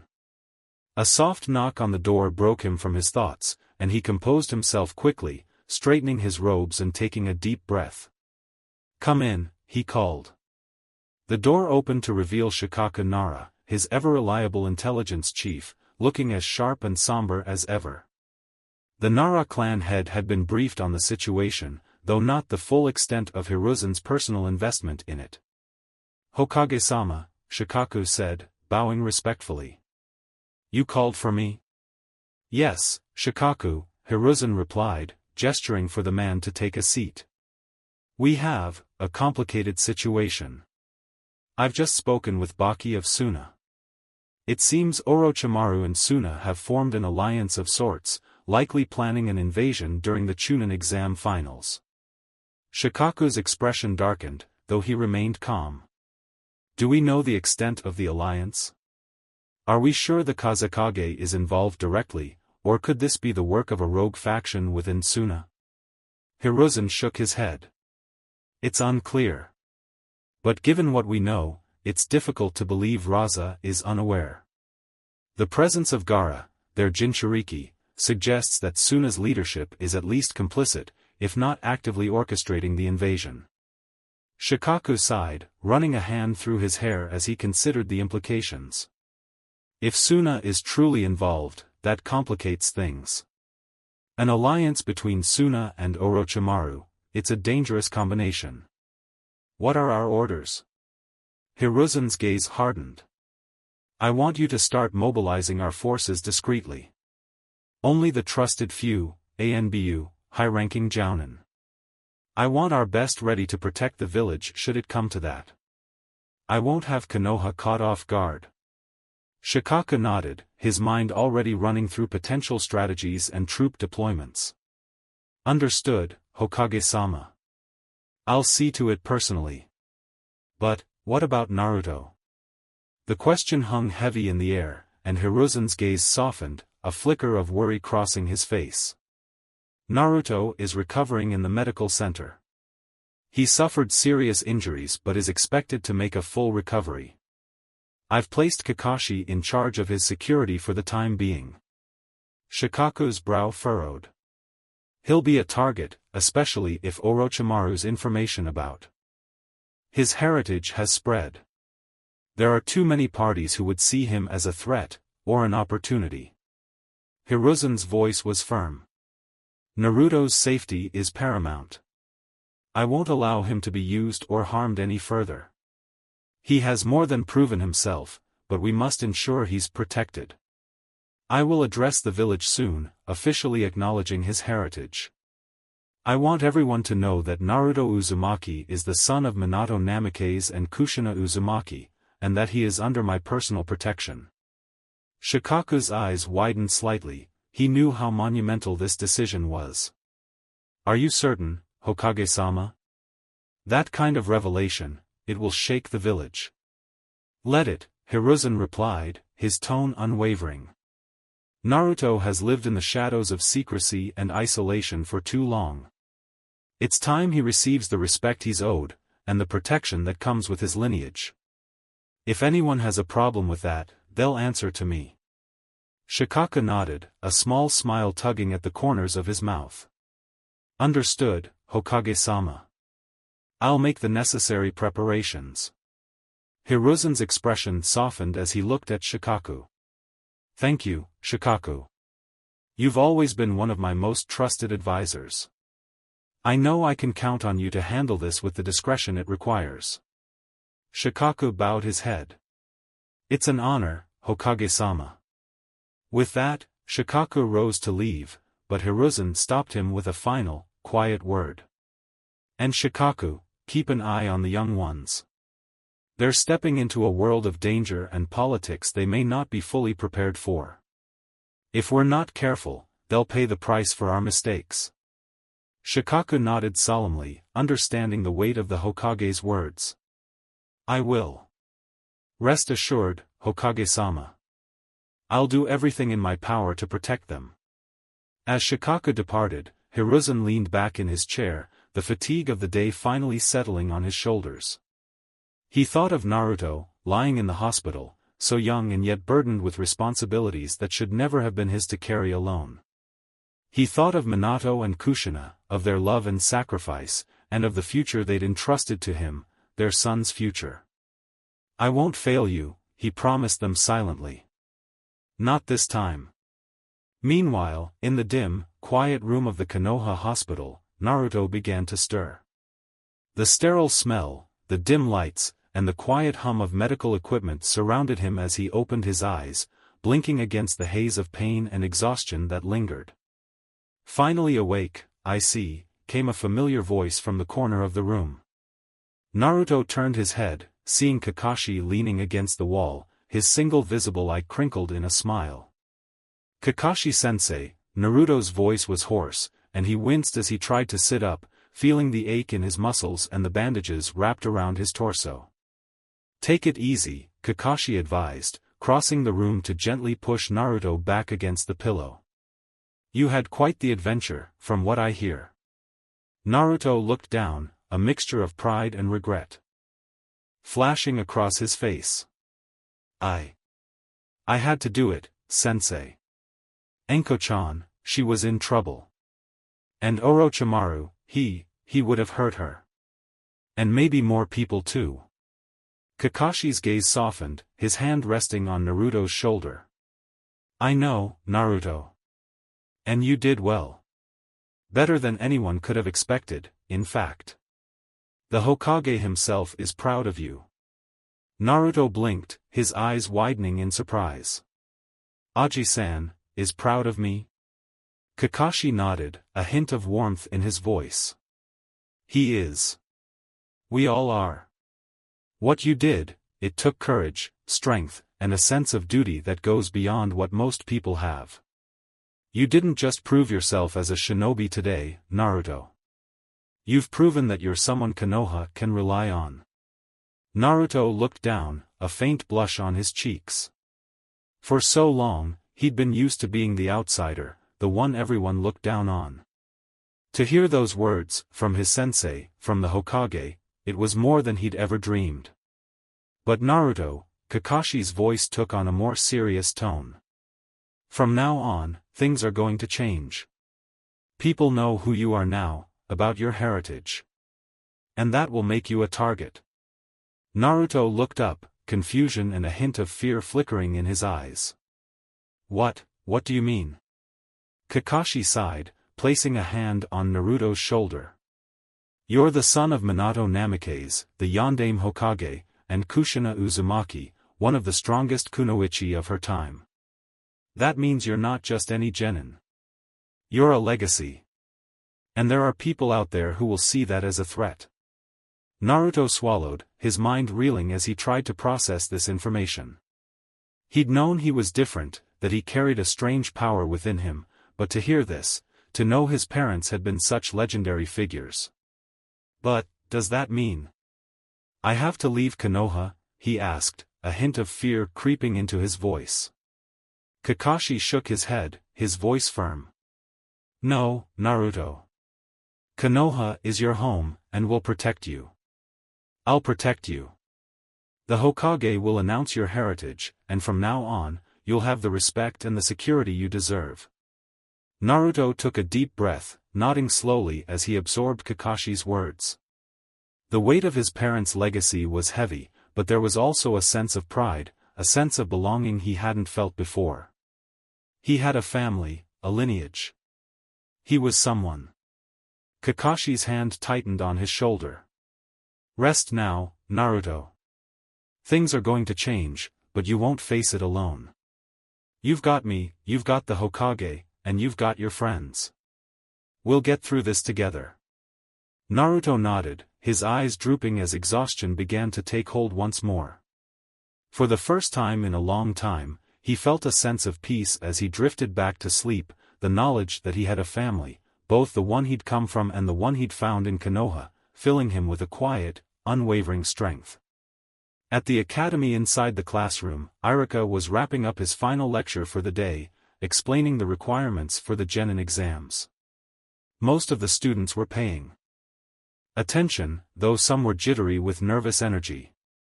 One student, however, was in a world of her own, Hinata Hyuga. She sat quietly at her desk, her face tinged with a soft blush, lost in her thoughts about the previous night. Naruto had walked her home, and that kiss on the cheek she had given him, it was all she could think about. It had changed her mood entirely, leaving her in a state of happiness her classmates couldn't help but notice. Kiba, her longtime friend, had tried asking her what had caused her sudden mood change, but Hinata kept her secret to herself. "All right, class," Irika called out, his voice steady and commanding. "We'll start finals now. You will each perform the clone jutsu and a transformation jutsu. Who will go first?" Without hesitation, Sasuke Uchiha stood up, his expression cold and confident. He walked to the front of the class, making the necessary hand signs for the clone jutsu. In an instant, 5 perfect clones appeared around him. Sasuke dismissed them with a wave, then smoothly transitioned into the transformation jutsu, turning into a mirror image of Irika. "Very good, Sasuke. You pass," Irika said, unsurprised by the display. In the back of the room, Sakura and Ino cheered for their crush, while the rest of the class looked on, impressed but not surprised by Sasuke's flawless performance. With Naruto meanwhile, Naruto was eagerly admiring his new outfit. He now wore navy blue pants and a black long-sleeved shirt with a red whirlpool design on the back. He turned around in front of a mirror, admiring the new look. It felt more mature and more like a real ninja's attire. Jiraiya sat on a bench nearby, next to Hiruzen, observing the young boy. "You know," Jiraiya said with a soft smile, "the kid looks just like his old man in that outfit. All he's missing now is a cloak." "Indeed," Hiruzen agreed, his tone contemplative. "When the time comes to tell him, how do you think he'll react?" Jiraiya shrugged, his normally carefree expression darkening slightly. "I don't know. I just hope he doesn't resent us, or his father, for keeping it from him." Naruto, now fully dressed and brimming with excitement, ran over to them. "Come on. Let's go already," he urged, impatient to get to the academy. Both elder shinobi laughed at his enthusiasm. "All right, kid, let's not walk. We'll shunshin there," Jiraiya suggested. In the blink of an eye, Naruto, Jiraiya, and Hiruzen shunshined, appearing in front of the door to Naruto's old classroom. With a deep breath, Naruto burst into the room, filled with excitement. "Hey, guys!" Naruto shouted as he pushed open the door. The entire class turned to look at him, and for a brief moment, there was nothing but stunned silence. The loud, bright-eyed Naruto they remembered looked different, older, more composed, and wearing an entirely new outfit. It was as if time had stopped for the entire class. "What? No, hi, how are you? Or, where have you been?" Naruto teased, grinning at their speechless reactions. "I thought you all would have assumed I was dead by now." Finally, Kiba broke the silence. "You can't be Naruto. You're not wearing your Kill Me Now orange jumpsuit," he shouted, his voice half teasing, half incredulous. Naruto scratched the back of his head, muttering, "Was it really that bad?" Irika walked over, smiling warmly at his long-lost student. "Glad to see you're back, Naruto. So, where have you been all this time?" Before Naruto could answer, Jiraiya stepped in. "He's been with me," the Toad Sage announced proudly, arms folded. Irika blinked in surprise. "Oh, Master Jiraiya. So you've been training him this whole time?" "Yep," Jiraiya grinned. "He could probably beat the pants off that Uchiha kid over there." Sasuke's eyes narrowed at the comment. "Yeah, right. Once a baka, always a baka," he muttered under his breath. Naruto ignored Sasuke's words entirely, a reaction that only irritated the Uchiha further. Sasuke hated being ignored, especially by Naruto, who he still considered beneath him. But before Sasuke could fire off another insult, Jiraiya spoke again. "See, old man?" Jiraiya said to Hiruzen with a wink. "That's why I could never train that kid. Too self-centered and bratty for my tastes." Sasuke glared at Jiraiya, his fists clenching in frustration, but the Toad Sage remained completely unfazed. Hiruzen then turned to Iruka. "Will there be any problem with Naruto taking the finals today?" Iruka shook his head. "No problem at all. If he's been training with Master Jiraiya, I don't even see why he needs to take the Genin exam." Hiruzen smiled. "That may be true, but Naruto prefers it this way."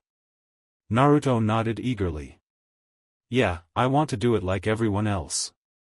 "So, what do I have to do?" he asked, his excitement building. Iruka explained. "It's simple.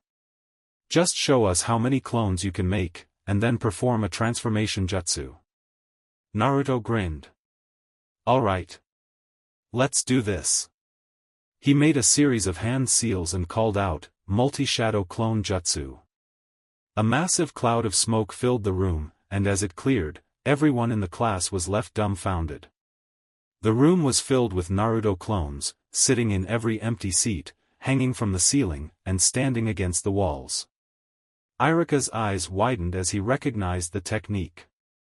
Shadow clones, an advanced jutsu, he thought, impressed. Meanwhile, Hinata looked down at her lap to see that a note had appeared there, slipped to her by one of Naruto's clones during the chaos. She opened it discreetly, reading, "Meet me at Training Ground 15 at 4 p.m. Her cheeks flushed a deep pink as she quickly folded the note and tucked it away. Naruto dismissed his clones and moved on to the transformation jutsu. In a flash, he transformed into none other than the fourth Hokage. Iruka stared, stunned by how much Naruto resembled him. He had always known there was something familiar about Naruto's appearance, but seeing him like this solidified that feeling. "Well, Naruto," Iruka finally said, smiling widely. "You pass with flying colors." He tossed Naruto a headband. As Naruto caught the headband, Sasuke growled in frustration. "Why does he get special treatment?" he shouted angrily. Jiraiya, laughing at the irony, pointed at Sasuke. "You're really going to bring up special treatment, king of the spoiled?" The rest of the class erupted in laughter. Everyone knew how much special attention Sasuke had received since his arrival at the academy. His outburst only made him seem more entitled. Iruka cleared his throat to regain control of the room. "Now, I was going to announce the teams tomorrow, but since the Hokage has already provided me with the assignments, I'll do it now." He glanced at the paper Hiruzen handed him. Team 7 will consist of Sasuke Uchiha, Kiba Inuzuka, and Sakura Haruno. Your Jounin sensei will be Kakashi Hatake. Sakura cheered while Kiba groaned. Ino, too, was disappointed that she wasn't paired with Sasuke. Iruka continued. Team 8 will consist of Hinata Hyuga, Shino Aburame, and Naruto Uzumaki. Your Jounin sensei will be Kurenai Yuhi. Naruto beamed, happy to be on a team with Hinata and Shino. Shino simply nodded in acknowledgement, and Hinata, already overwhelmed by the day's events, almost fainted from excitement. Lastly, Team 10 will consist of Shikamaru Nara, Choji Akimichi, and Ino Yamanaka. Your Jounin sensei will be Asuma Sarutobi. As the students absorbed the news, Iruka wrapped up. You can now go have lunch and spend time getting to know your new teammates. Your Jounin sensei will meet you shortly. With Naruto, Hinata, and Shino, Naruto approached Shino and Hinata, a wide grin on his face. Hey, guys. Since we're on the same team, how about we grab something to eat and talk? Shino nodded. I would like that. Hinata, blushing, agreed as well. Sure. Great. Naruto exclaimed. I know the perfect place, let's go. The three of them left the academy together, heading toward Ichiraku Ramen, Naruto's favorite spot. As they walked through the village, Shino couldn't help but notice the hateful glares directed at Naruto from several villagers. He turned to Naruto, curious. Naruto, why do they look at you like that? Naruto shrugged nonchalantly. I'll explain it to you some other time. For now, let's just enjoy the day. Shino decided not to press further, understanding that it was a sensitive subject for Naruto. Soon, they arrived at the familiar ramen stand, which hadn't changed at all since Naruto had last been there. Naruto beamed as he approached the counter. "Hey, old man, I'm back," he shouted cheerfully. From the back of the stand, Tsuchi's voice called out. "1 minute. I'll be right with you." Naruto chuckled. "Take your time, old man," he replied. Suddenly, Tsuchi's head popped out from behind the counter. "Naruto! Look who's back," he exclaimed. "I am, come see. Our best customer has returned. I am." Quickly came out from the back, her face lighting up with joy. "Naruto! It's been so long. How have you been? And who are your friends?" Naruto introduced Shino and Hinata as his new teammates, and the three of them sat down to order. Shino and Hinata each ordered a bowl of miso ramen, while Naruto, true to form, ordered 5 bowls.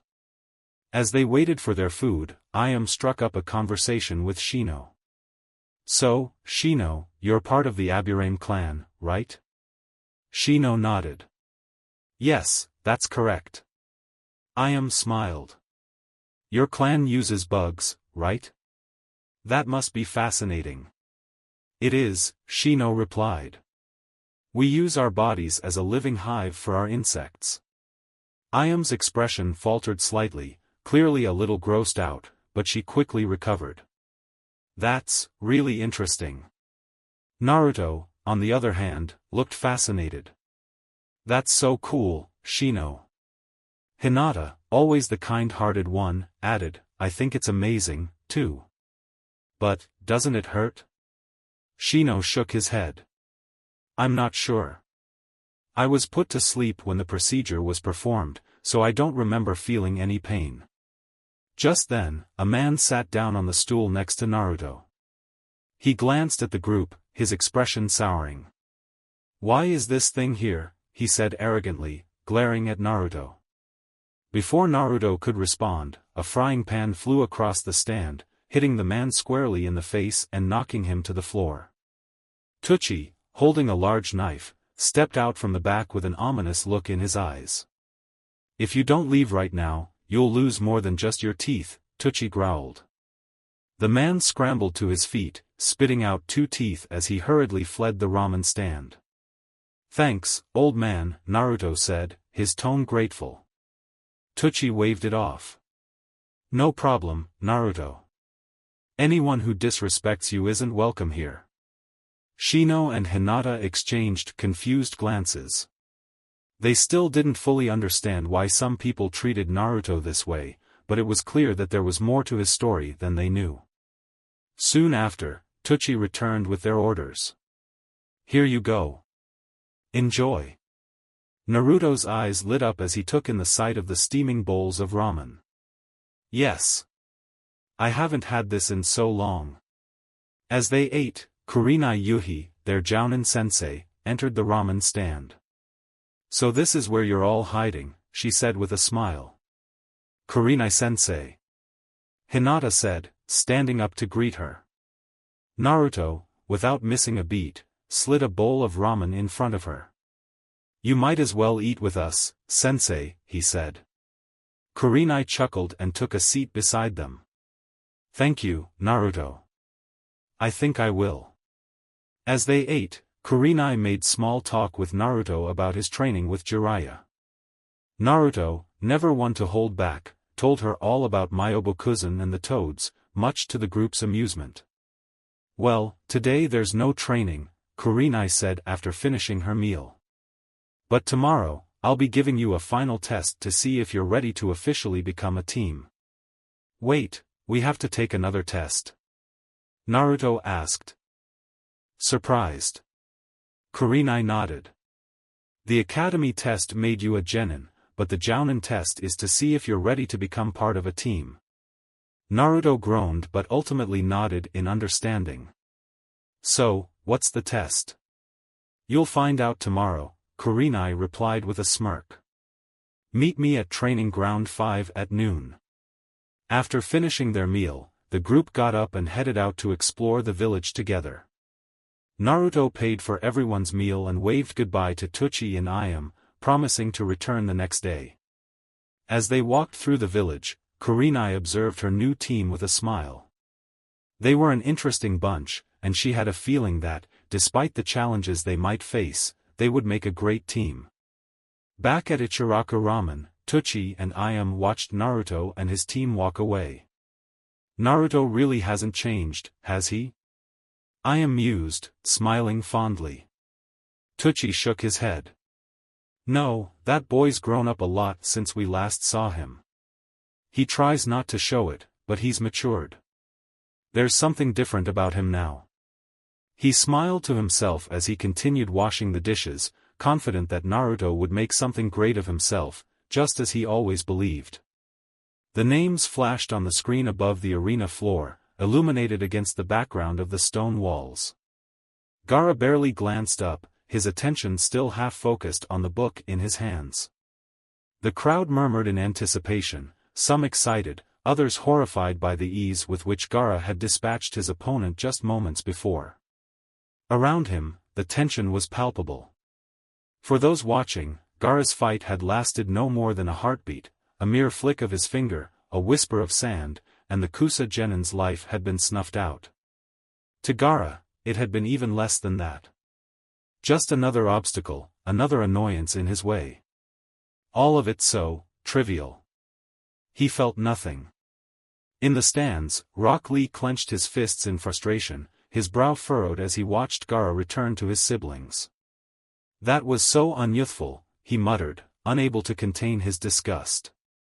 To him, fighting was an art, a chance to prove oneself and one's spirit. Gaara's lack of respect for his opponent, his complete indifference, was appalling.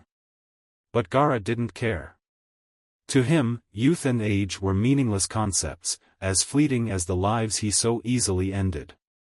What mattered was the void, the emptiness he carried within himself. And only one person, one special person, could truly fill that emptiness. The Uzumaki. Yes, that boy, Naruto Uzumaki. The only person who had given Gaara a glimpse of something more. Gaara yearned to repay him for that gift. The gift of nothingness, the cold realization of meaninglessness. He wanted to wrap his hand around Naruto's neck, feel his life drain away in Gaara's grasp, and watch the light vanish from his eyes. That, Gaara knew, was the only thing that would give him satisfaction. A soft, almost mocking cough from the proctor, Hayate Gecko, broke the silence. He cleared his throat, visibly weakened by his own sickness, before glancing up at the monitor that displayed the next two names. With a rasping voice, Hayate announced, "Next match, Rock Lee of Konoha, vs. Shiro of Kumo." The arena stirred, whispers sweeping through the crowd. Lee straightened immediately, his intense gaze hardening as he leapt from the stands to the arena floor below, landing with a determined stance. He had been waiting for his chance, waiting for a moment to prove himself, not just to others but to himself. Across the floor, his opponent, Shiro from the village hidden in the clouds, strode forward with a cocky grin. He was tall and lean, his arms wrapped in bandages, and his movements suggested both speed and precision. But Lee was undeterred. He tightened his headband and took a deep breath, feeling the familiar surge of adrenaline rise within him. Above, Gaara watched with mild interest, his gaze drifting from the match back to his siblings, Temari and Kankuro. Temari, always perceptive, noticed his distraction. "What's going on with you, Gaara? You seem even colder than usual." Gaara didn't respond at first, his eyes flicking toward the door where he imagined Naruto would enter when his turn came. His thoughts lingered on the idea of facing the Uzumaki in combat. Perhaps, when the time came, he would finally understand why that boy's existence mattered to him. But for now, Gaara returned his attention to the arena below. This fight, like all the others, would simply be another step toward his ultimate goal. As Hayate signaled the start of the match, Lee's and Shiro's eyes locked in mutual challenge. But Gaara's gaze remained distant, fixed on a future he could almost taste, the moment when he would confront Naruto Uzumaki, the one who unknowingly held the answer to his own emptiness. The arena fell silent as the dust settled from the clash between Kiba Inuzuka and Sakura Haruno. Both genin lay motionless on the floor, a testament to the brutal exchange that had just unfolded. The final blow, a double lariat, delivered with raw desperation and determination, had left both fighters too exhausted and battered to continue. They had pushed each other to the absolute limit, neither willing to concede an inch. And in the end, it was a draw, as neither could stand to claim victory. The proctor, Hayate Gecko, stepped forward, his raspy voice barely audible as he announced, "This match is a double knockout. Both fighters are unable to continue." Medics rushed onto the arena floor, quickly assessing the injuries sustained by both combatants. Kiba's left leg was wrapped hastily in his torn sleeve, but the bleeding had started again, staining the bandage a dark red. He had also sustained a head injury, and his jaw was bruised from Sakura's punches. Meanwhile, Sakura clutched her side, her wound bleeding through her clothes. Her breathing was labored, and her arms were trembling from the sheer force she had put into that last strike. Akamaru, whimpering, trotted over to his master, nudging Kiba's cheek with his nose, his loyalty undeterred even in his own weariness. As they were carried off the floor on stretchers, both genin slowly regained consciousness, their eyes opening to the dim ceiling lights of the arena hall. In the medbay, Sakura and Kiba were laid side by side on stretchers, each receiving treatment for their injuries. The fight replayed itself in their minds, each remembering the sheer determination of their opponent. For Sakura, this fight had been a revelation. She had long viewed herself as the weak link on her team, overshadowed by the brilliance of Sasuke, the surprising resilience of Naruto, and the unmatched skill of their sensei, Kakashi. But facing Kiba, an opponent who had initially dismissed her as an easy target, had shown her that she was stronger than she thought. She wasn't on the level of her teammates yet, but she had held her own against a formidable opponent. She had earned her place. Kiba, meanwhile, was coming to terms with the fact that he'd underestimated her. He had been confident, even cocky, assuming this would be a quick and easy victory. But Sakura had surprised him, forcing him to dig deeper than he'd expected. The bruises and cuts she'd left him with were proof of her tenacity and her strength. She was no fangirl, no pushover. She was a kunoichi, a warrior in her own right. As he lay there, Kiba chuckled softly, wincing at the pain in his jaw. "Guess I should have taken you more seriously from the start, Sakura," he muttered. Sakura, hearing him, turned her head slightly and gave him a small, tired smile. "Guess so. But, thanks. I needed this fight." They shared a brief moment of mutual respect, both understanding that they had helped each other grow in ways they hadn't anticipated. In that instant, rivalries and bravado fell away, replaced by the acknowledgement that they were both striving to become stronger. In the stands, their teammates and teachers watched with a mixture of pride and relief. Hinata, who had been watching Kiba anxiously, felt a sense of pride swell in her chest. She knew Kiba could be brash and overconfident, but seeing him give his all in that fight, even against someone he'd underestimated, reminded her of why he was her teammate and friend. Sakura, too, had earned her admiration. Hinata knew what it felt like to doubt oneself, to feel overshadowed by stronger teammates. Watching Sakura stand her ground inspired her, showing her that strength could be found in unexpected places. On the other side, Naruto watched with wide eyes. He hadn't seen Sakura fight like that before. She had always seemed reluctant to enter combat, focusing more on supporting her teammates than on throwing punches herself. But today, she had fought with a fierceness he hadn't known she possessed. "Sakura-chan," he murmured, a mixture of admiration and surprise in his voice. He knew that fight would change her, it already had. Beside him, Sasuke sat with a contemplative look. He had seen Sakura as a non-combatant, someone who could only be a hindrance in real fights. But now, watching her handle Kiba's relentless assault, he couldn't help but acknowledge her potential. He wouldn't admit it out loud, but there was a hint of respect in his eyes. Perhaps she wasn't as weak as he'd thought. Kakashi, their sensei, had watched the entire battle with a keen eye. He could see the improvement in Sakura's form, the intelligence in her movements, the way she used strategy to overcome Kiba's physical advantage. A hint of pride softened his usually aloof gaze. She had faced her own doubts, her insecurities, and had emerged stronger. This match, he knew, was a turning point for her. As the medics continued tending to their injuries, Kiba gave Sakura a tired grin. "Guess you're tougher than I thought, forehead." Sakura rolled her eyes, but a smile tugged at her lips. "Guess you're not as annoying as I thought, dog boy." The two exchanged a weak chuckle before resting their heads back on their pillows, the adrenaline of the fight finally wearing off. They were rivals, friends, and, in a way, they'd become comrades through that battle. Both had learned something valuable that day, not just about each other, but about themselves. Outside the med bay, the next match was about to begin, but neither Kiba nor Sakura heard the announcement. They drifted into a much-needed rest, their minds and bodies exhausted, but their spirits a little stronger.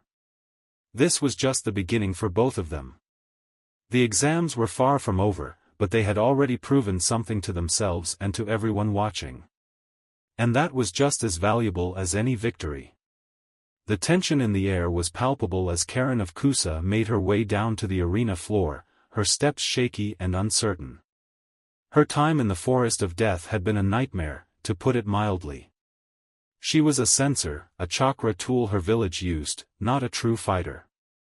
She'd sensed several copies of a strange chakra signature moving throughout the forest, leaving trails of fading life energy in their wake. Every time she picked up on those signatures, other chakra signatures disappeared entirely, leaving her more and more terrified. It was like being hunted by something she couldn't see, something that left no trace but death behind it.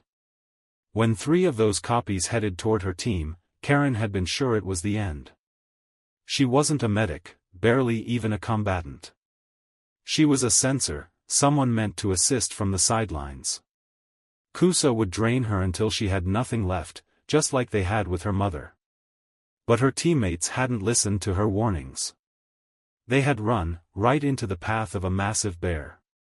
Seiki had been wounded, and in that moment, Karen had resigned herself to a brutal death, mauled by a wild animal. But then he had appeared, Uzumaki Naruto, wielding a staff, knocking the bear unconscious with a single strike. She'd instantly recognized him, the boy from the leaf. Her teammate Kuro had recognized him too, though his response had been far less grateful.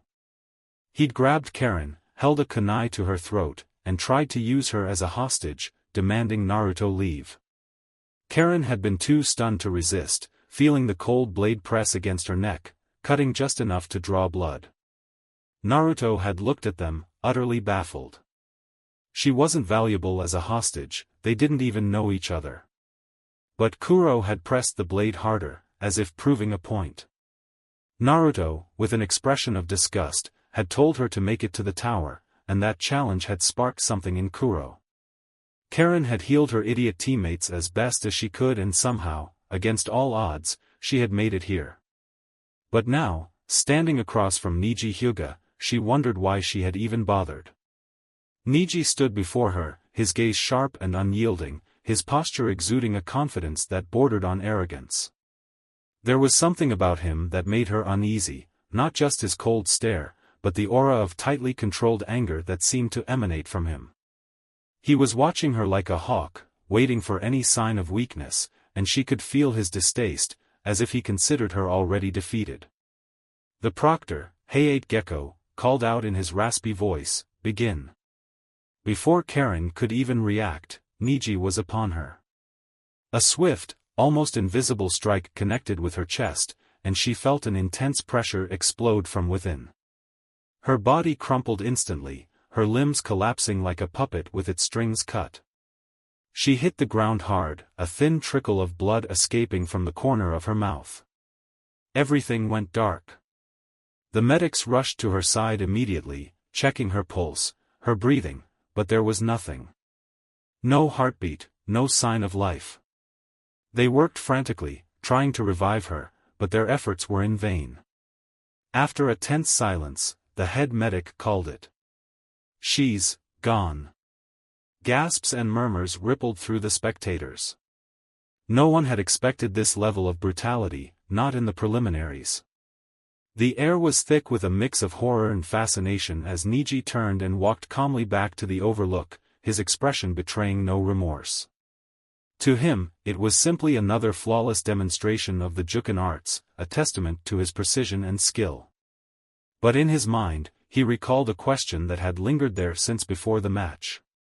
He didn't know why Gai-sensei had asked him if he could put someone into a false death state, or why he'd offered him a hefty reward of 30,000 ryo and the personal thanks of the Hokage to do just that.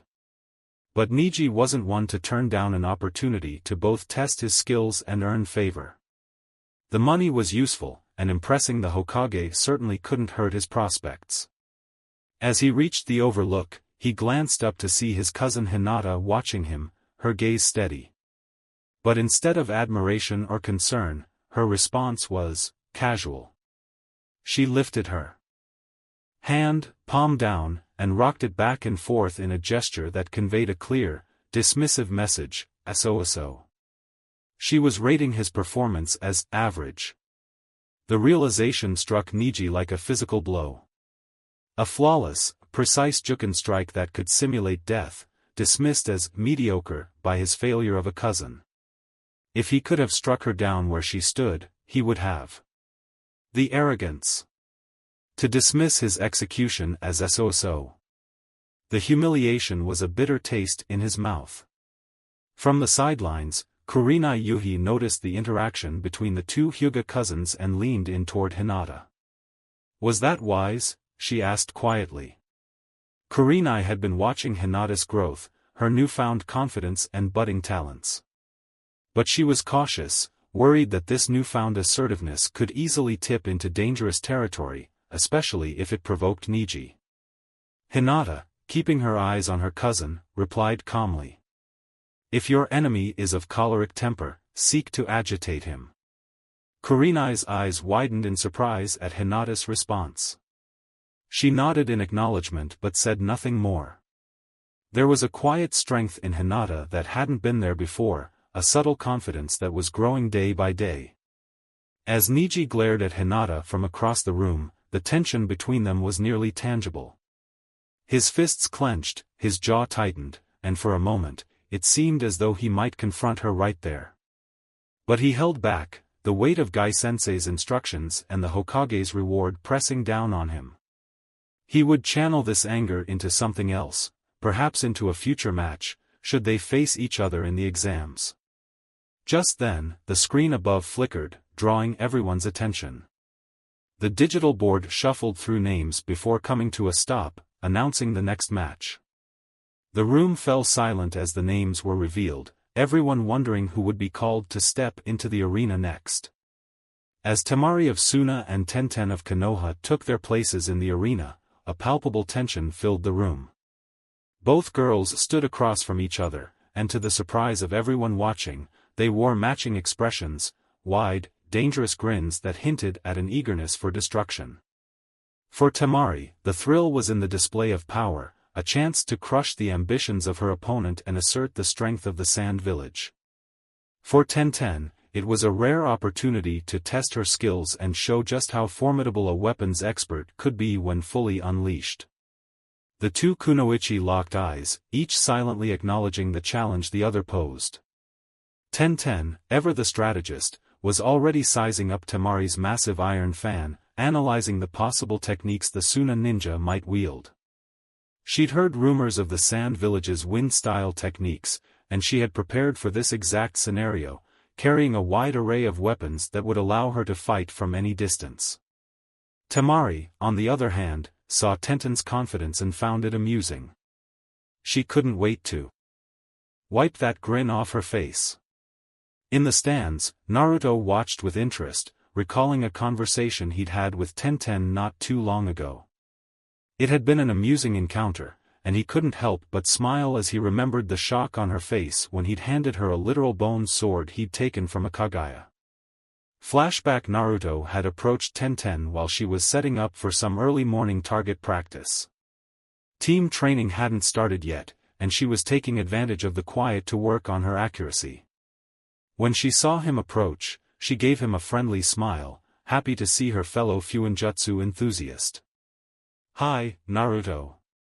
Long time no see. How are you?"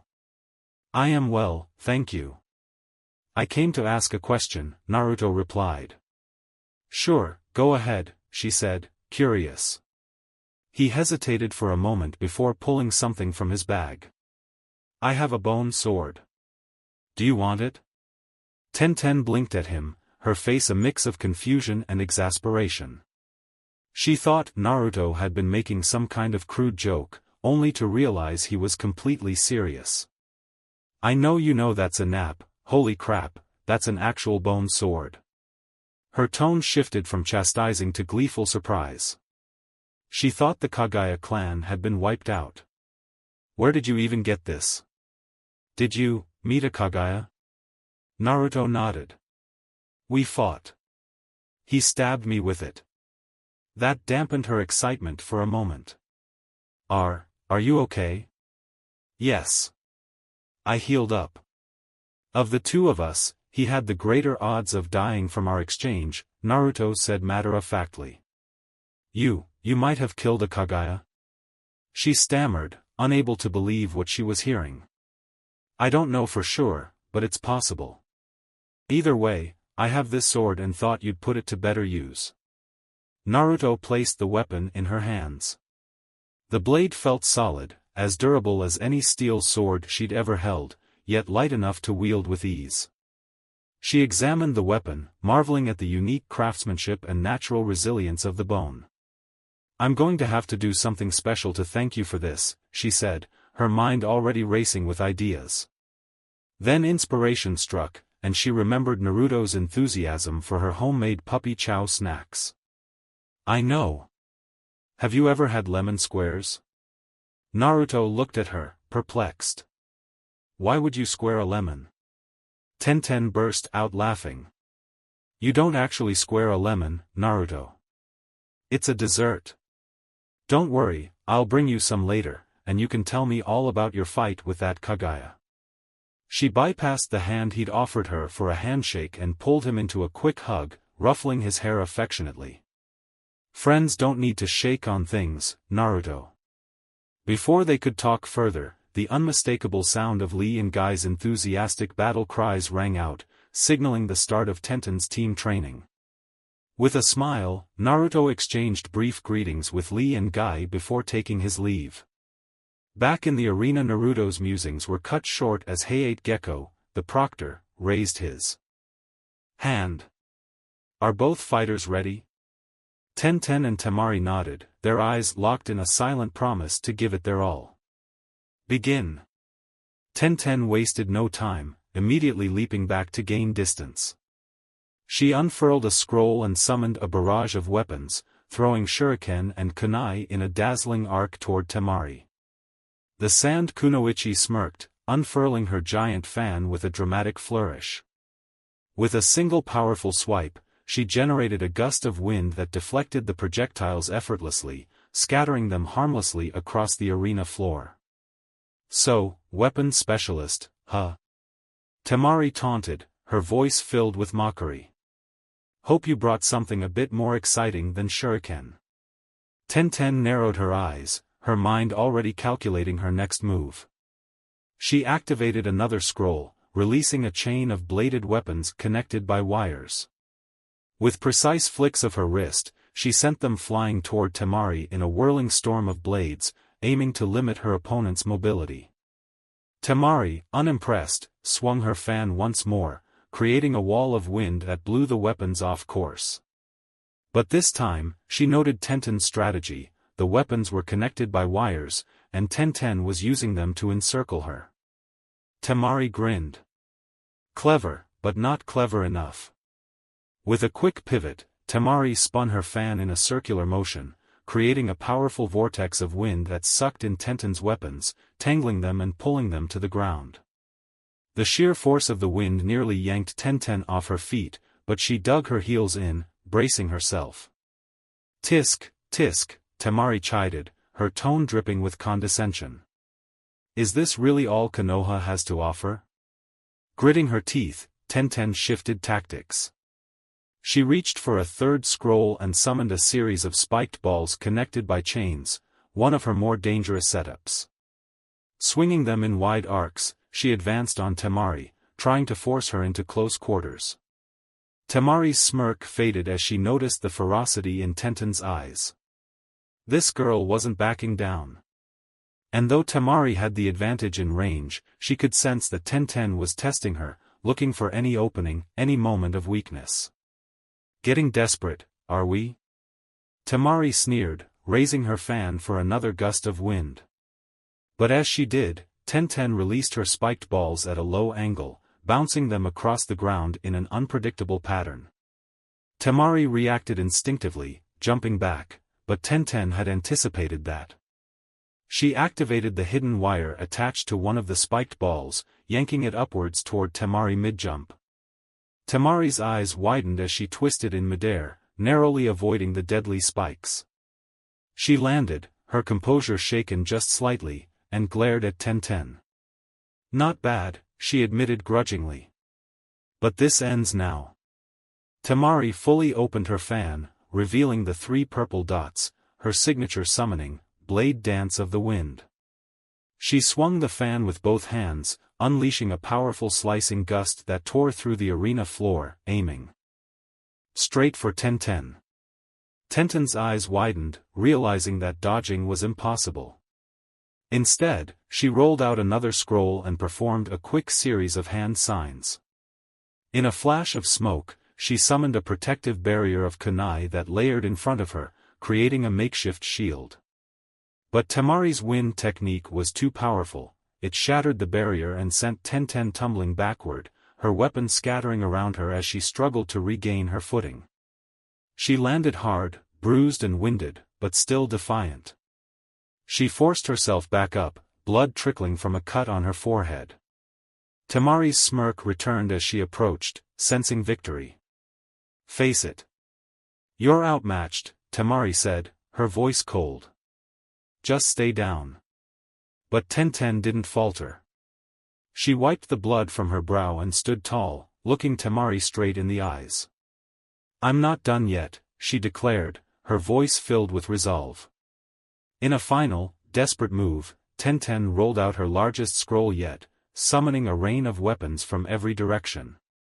She hurled everything she had, creating a storm of steel that filled the arena, leaving no room for Temari to escape. Temari's eyes widened, and for a brief moment, she looked genuinely surprised. But then her expression hardened, and she opened her fan fully. With one last, powerful swing, she unleashed a tornado of wind that engulfed the entire arena, swallowing Tenten's weapons and flinging them aside as if they were nothing. The sheer force of the wind sent Tenten crashing into the wall, her body hitting the stone with a painful thud. The crowd fell silent as the dust settled. Tenten lay on the ground, exhausted and defeated, her weapons scattered around her. She had given everything she had, but Temari's wind techniques were simply too powerful. Hayate stepped forward, raising his hand. Winner, Temari of Suna. As medics hurried to tend to Tenten, Temari turned and walked away, her fan resting on her shoulder, a smug grin on her face. She had proven her superiority and shown Konoha's weapon specialist just how futile her efforts were. But as Tenten was helped to her feet, she didn't feel defeated. She had fought with everything she had, pushed herself to her limits, and learned a valuable lesson. As she was led away, she looked back at Temari, silently vowing to get stronger, to master her weapons, and to one day meet the Sand Kunoichi on equal ground. As the preliminaries concluded, the remaining competitors gathered around the Hokage, who congratulated each of them on making it this far. Some of them were exhausted and battered, others merely scuffed, but all of them wore expressions of determination. They were one step closer to their goal, to earning the respect and recognition of their villages. Hiruzen handed out small slips of paper, each one with a number that would determine the matchups for the final round of the Chunin exams in a month's time. Hinata glanced down at her slip and saw the name Rock Lee next to hers. A nervous but excited feeling bubbled up in her chest. Lee was renowned for his speed and taijutsu prowess, a fighter who would push her to her limits. She would need to be at her absolute best to face him, but after her victory over Niji, her confidence had grown. She knew she had a long way to go, but for the first time, she felt truly worthy of her title as a Hyuga. Across the arena, Temari looked down at her own slip, reading her next opponent's name, Omoi of Kyumo. She'd caught glimpses of Omoi's match, a skilled kenjutsu and Raiton user who was quick on his feet. But Temari wasn't intimidated. She had her own strengths, and if anything, she was looking forward to the challenge. There was a small, satisfied smirk on her face. She hadn't come all the way to Konoha just to sit back and wait for her father's schemes to play out. She was here to prove herself, both as a kunoichi of the sand and as someone worthy of making her own path. But it was Sasuke who looked the most intense. He'd drawn Gaara of the sand as his opponent, and he knew that it would be no ordinary fight. The memory of Gaara's brutal displays in the preliminaries had not faded from his mind. Sasuke's pride as an Uchiha demanded that he take this as a personal challenge. It was his opportunity to prove he could stand toe-to-toe with a monster, to measure himself against true danger. In his mind, this fight with Gaara was the perfect step toward his ultimate goal, facing Itachi one day and avenging his clan. Meanwhile, Hinata couldn't shake the feeling of wanting to share her accomplishments with her best friend, Naruto. Her win against Niji was a huge step, and she wished Naruto could have been there to see it, to encourage her with his usual infectious enthusiasm. But Naruto had been injured during his mission, and his sensei had forbidden anyone from visiting him in the hospital, including Hinata. The thought saddened her, but she resolved to see him the moment she was allowed. They had so much to talk about, and she wanted him to know how much his support and friendship had meant to her. She knew that her growth, her newfound confidence, was in no small part thanks to his unwavering belief in her. In the medical wing elsewhere in the tower's medical wing, Temari lay on her cot, her injured leg bandaged. The medics had done a thorough job tending to her wounds, but she was still sore from her intense match with Tenten. Across the room, Tenten rested on her own cot, her ribs heavily wrapped from the blows she'd endured. Despite the pain, Tenten looked thoughtful, her mind clearly running over the details of the fight, analyzing what she could improve upon.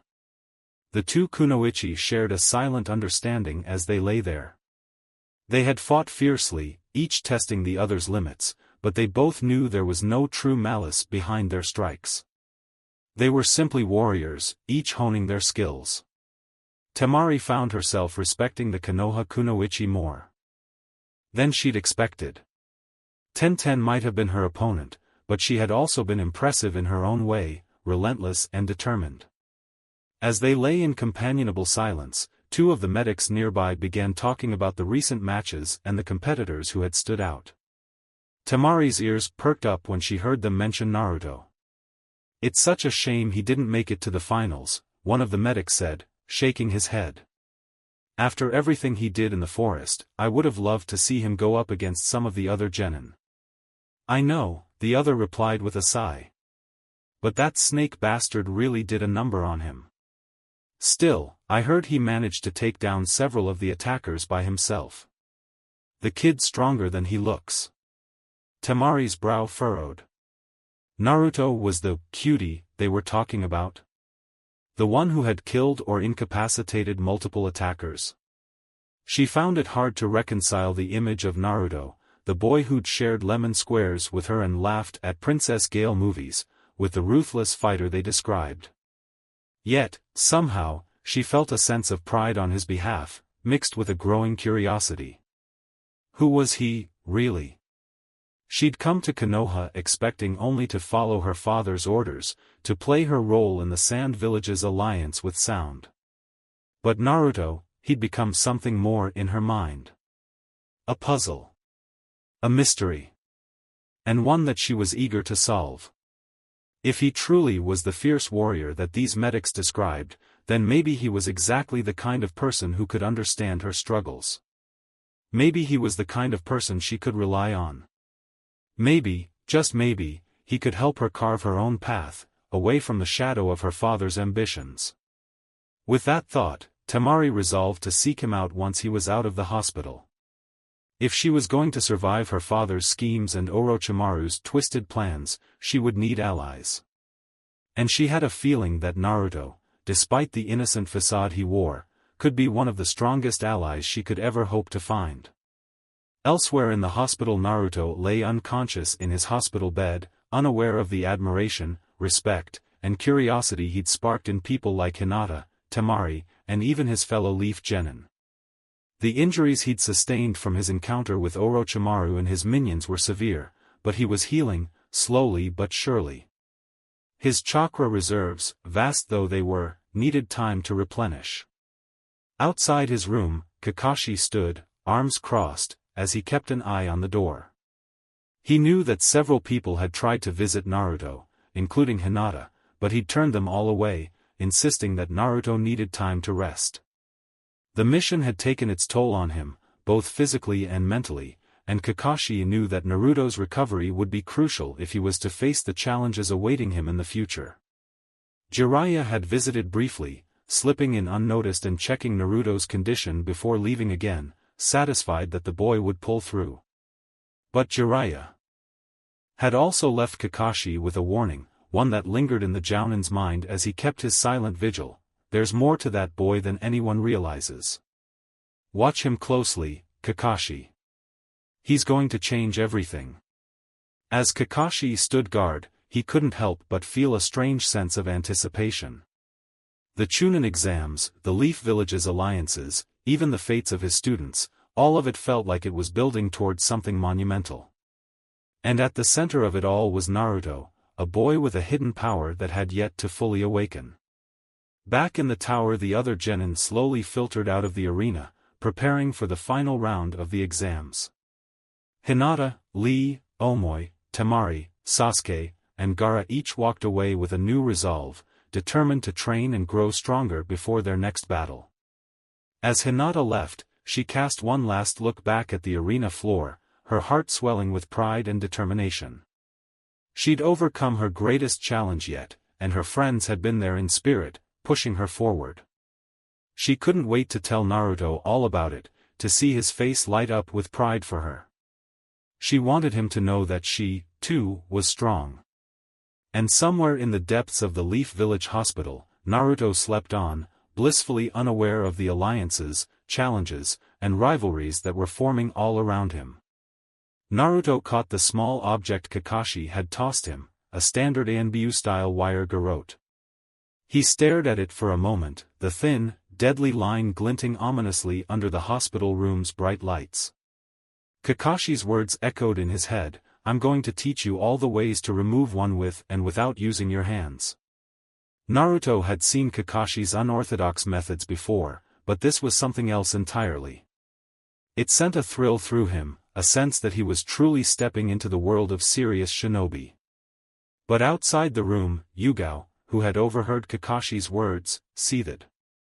She clenched her fists, struggling to contain her killing intent. Teaching Naruto something so dangerous, and in such a flippant way. She fumed silently. Kakashi was known for his eccentric methods, but this was her little sunshine blonde Anbu he was talking about. She'd worked herself into quite a tizzy over the vision of Naruto in the tiny lynx mask, and she wasn't about to let Kakashi mess with that perfect picture. Inside, Naruto held up the garrote, examining it curiously, before looking back to his sensei. "Is this really necessary, Kakashi-sensei?" he asked, half-jokingly. "Can't I just stick with Rasengan? Kakashi chuckled, his single visible eye curving into a mischievous arc. Oh, Naruto. Being a chunin now means expanding your skills in more creative directions, he replied smoothly. Ninjutsu alone won't always save you, especially not against high-level opponents. You'll need techniques that can be used in close quarters and without making a sound. Naruto nodded, absorbing his sensei's words. He understood. The world was only going to get more dangerous from here on out, and if he was going to protect the people he cared about, he needed to be versatile.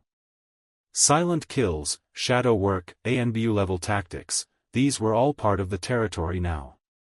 Just then, the door opened, and Yugao stepped inside, her expression as fierce as a kunoichi on the warpath.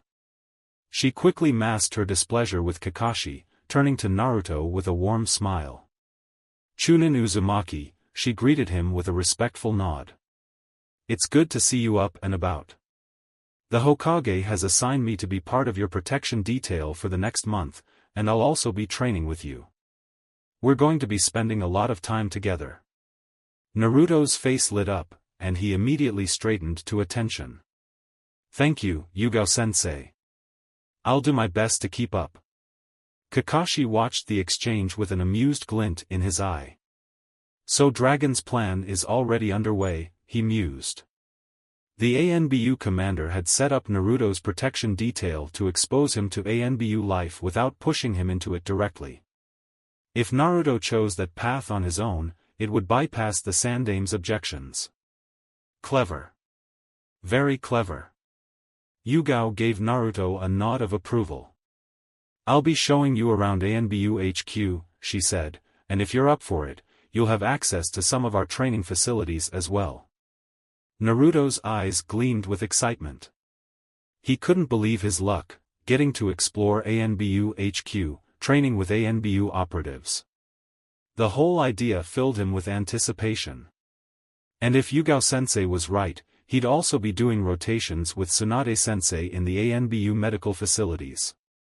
It was all more than he could have hoped for. But as they prepared to leave, Kakashi leaned in, giving Naruto one last bit of advice. Remember, Naruto. ANBU life isn't just about combat, it's about stealth, about knowing when to act and when to wait.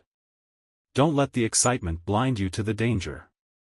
Naruto nodded seriously, pocketing the garrote. Got it, Kakashi-sensei. Later, at ANBU HQ, Yugao led Naruto through the maze-like hallways of ANBU HQ, explaining the layout as they went. This is where you'll be staying for the next month, she told him.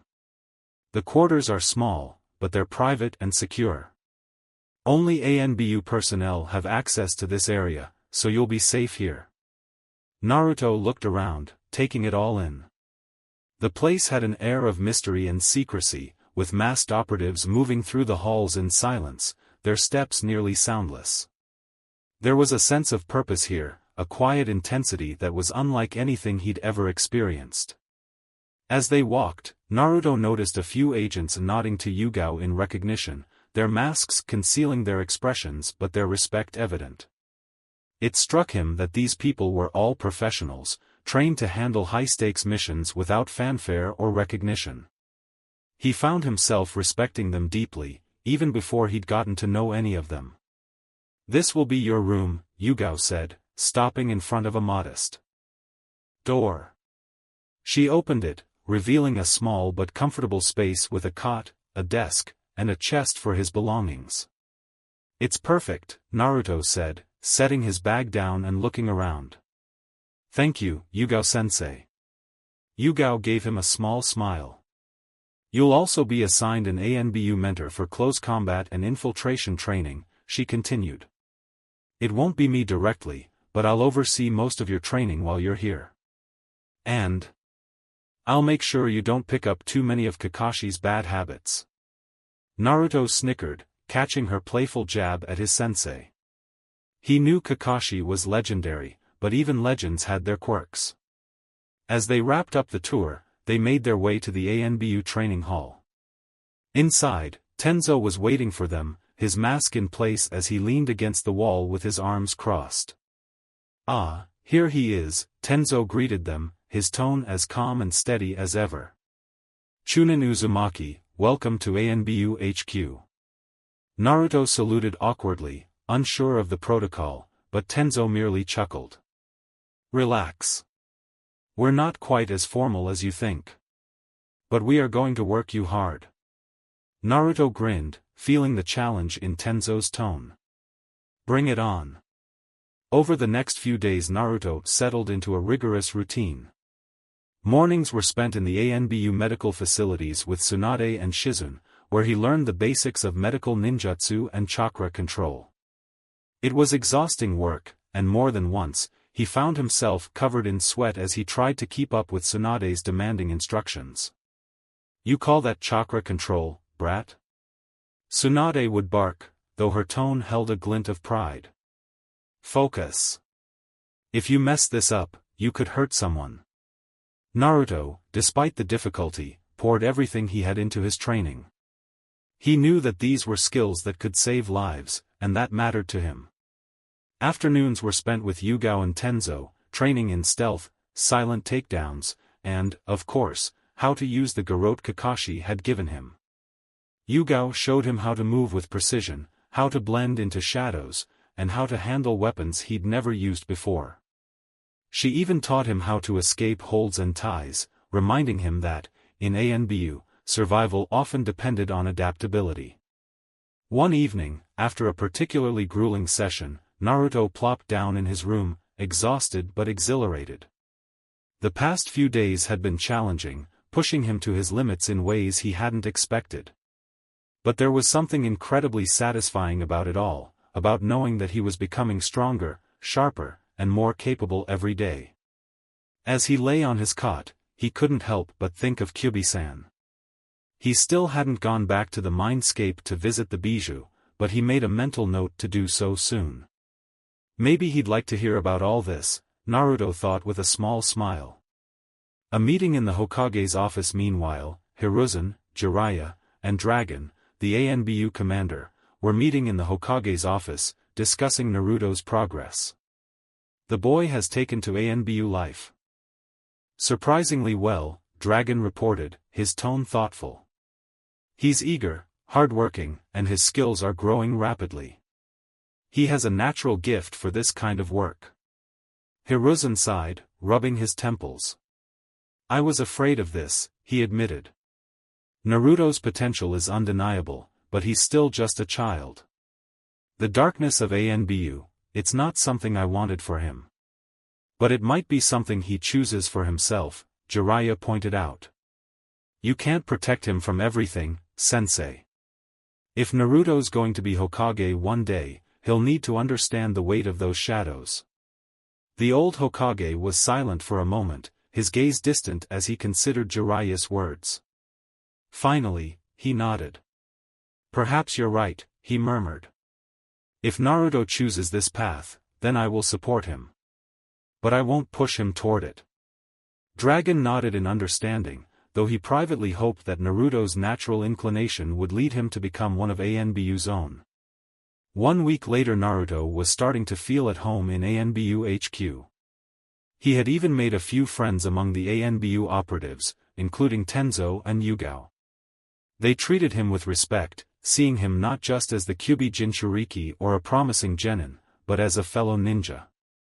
But Naruto's mind kept returning to the Kusa Kunoichi, Karen, and the treatment she'd endured from her team. He couldn't get the image of her fearful expression out of his head, nor could he forget the feeling of resolve he'd felt when he'd asked the Hokage to give her a chance to come to Konoha.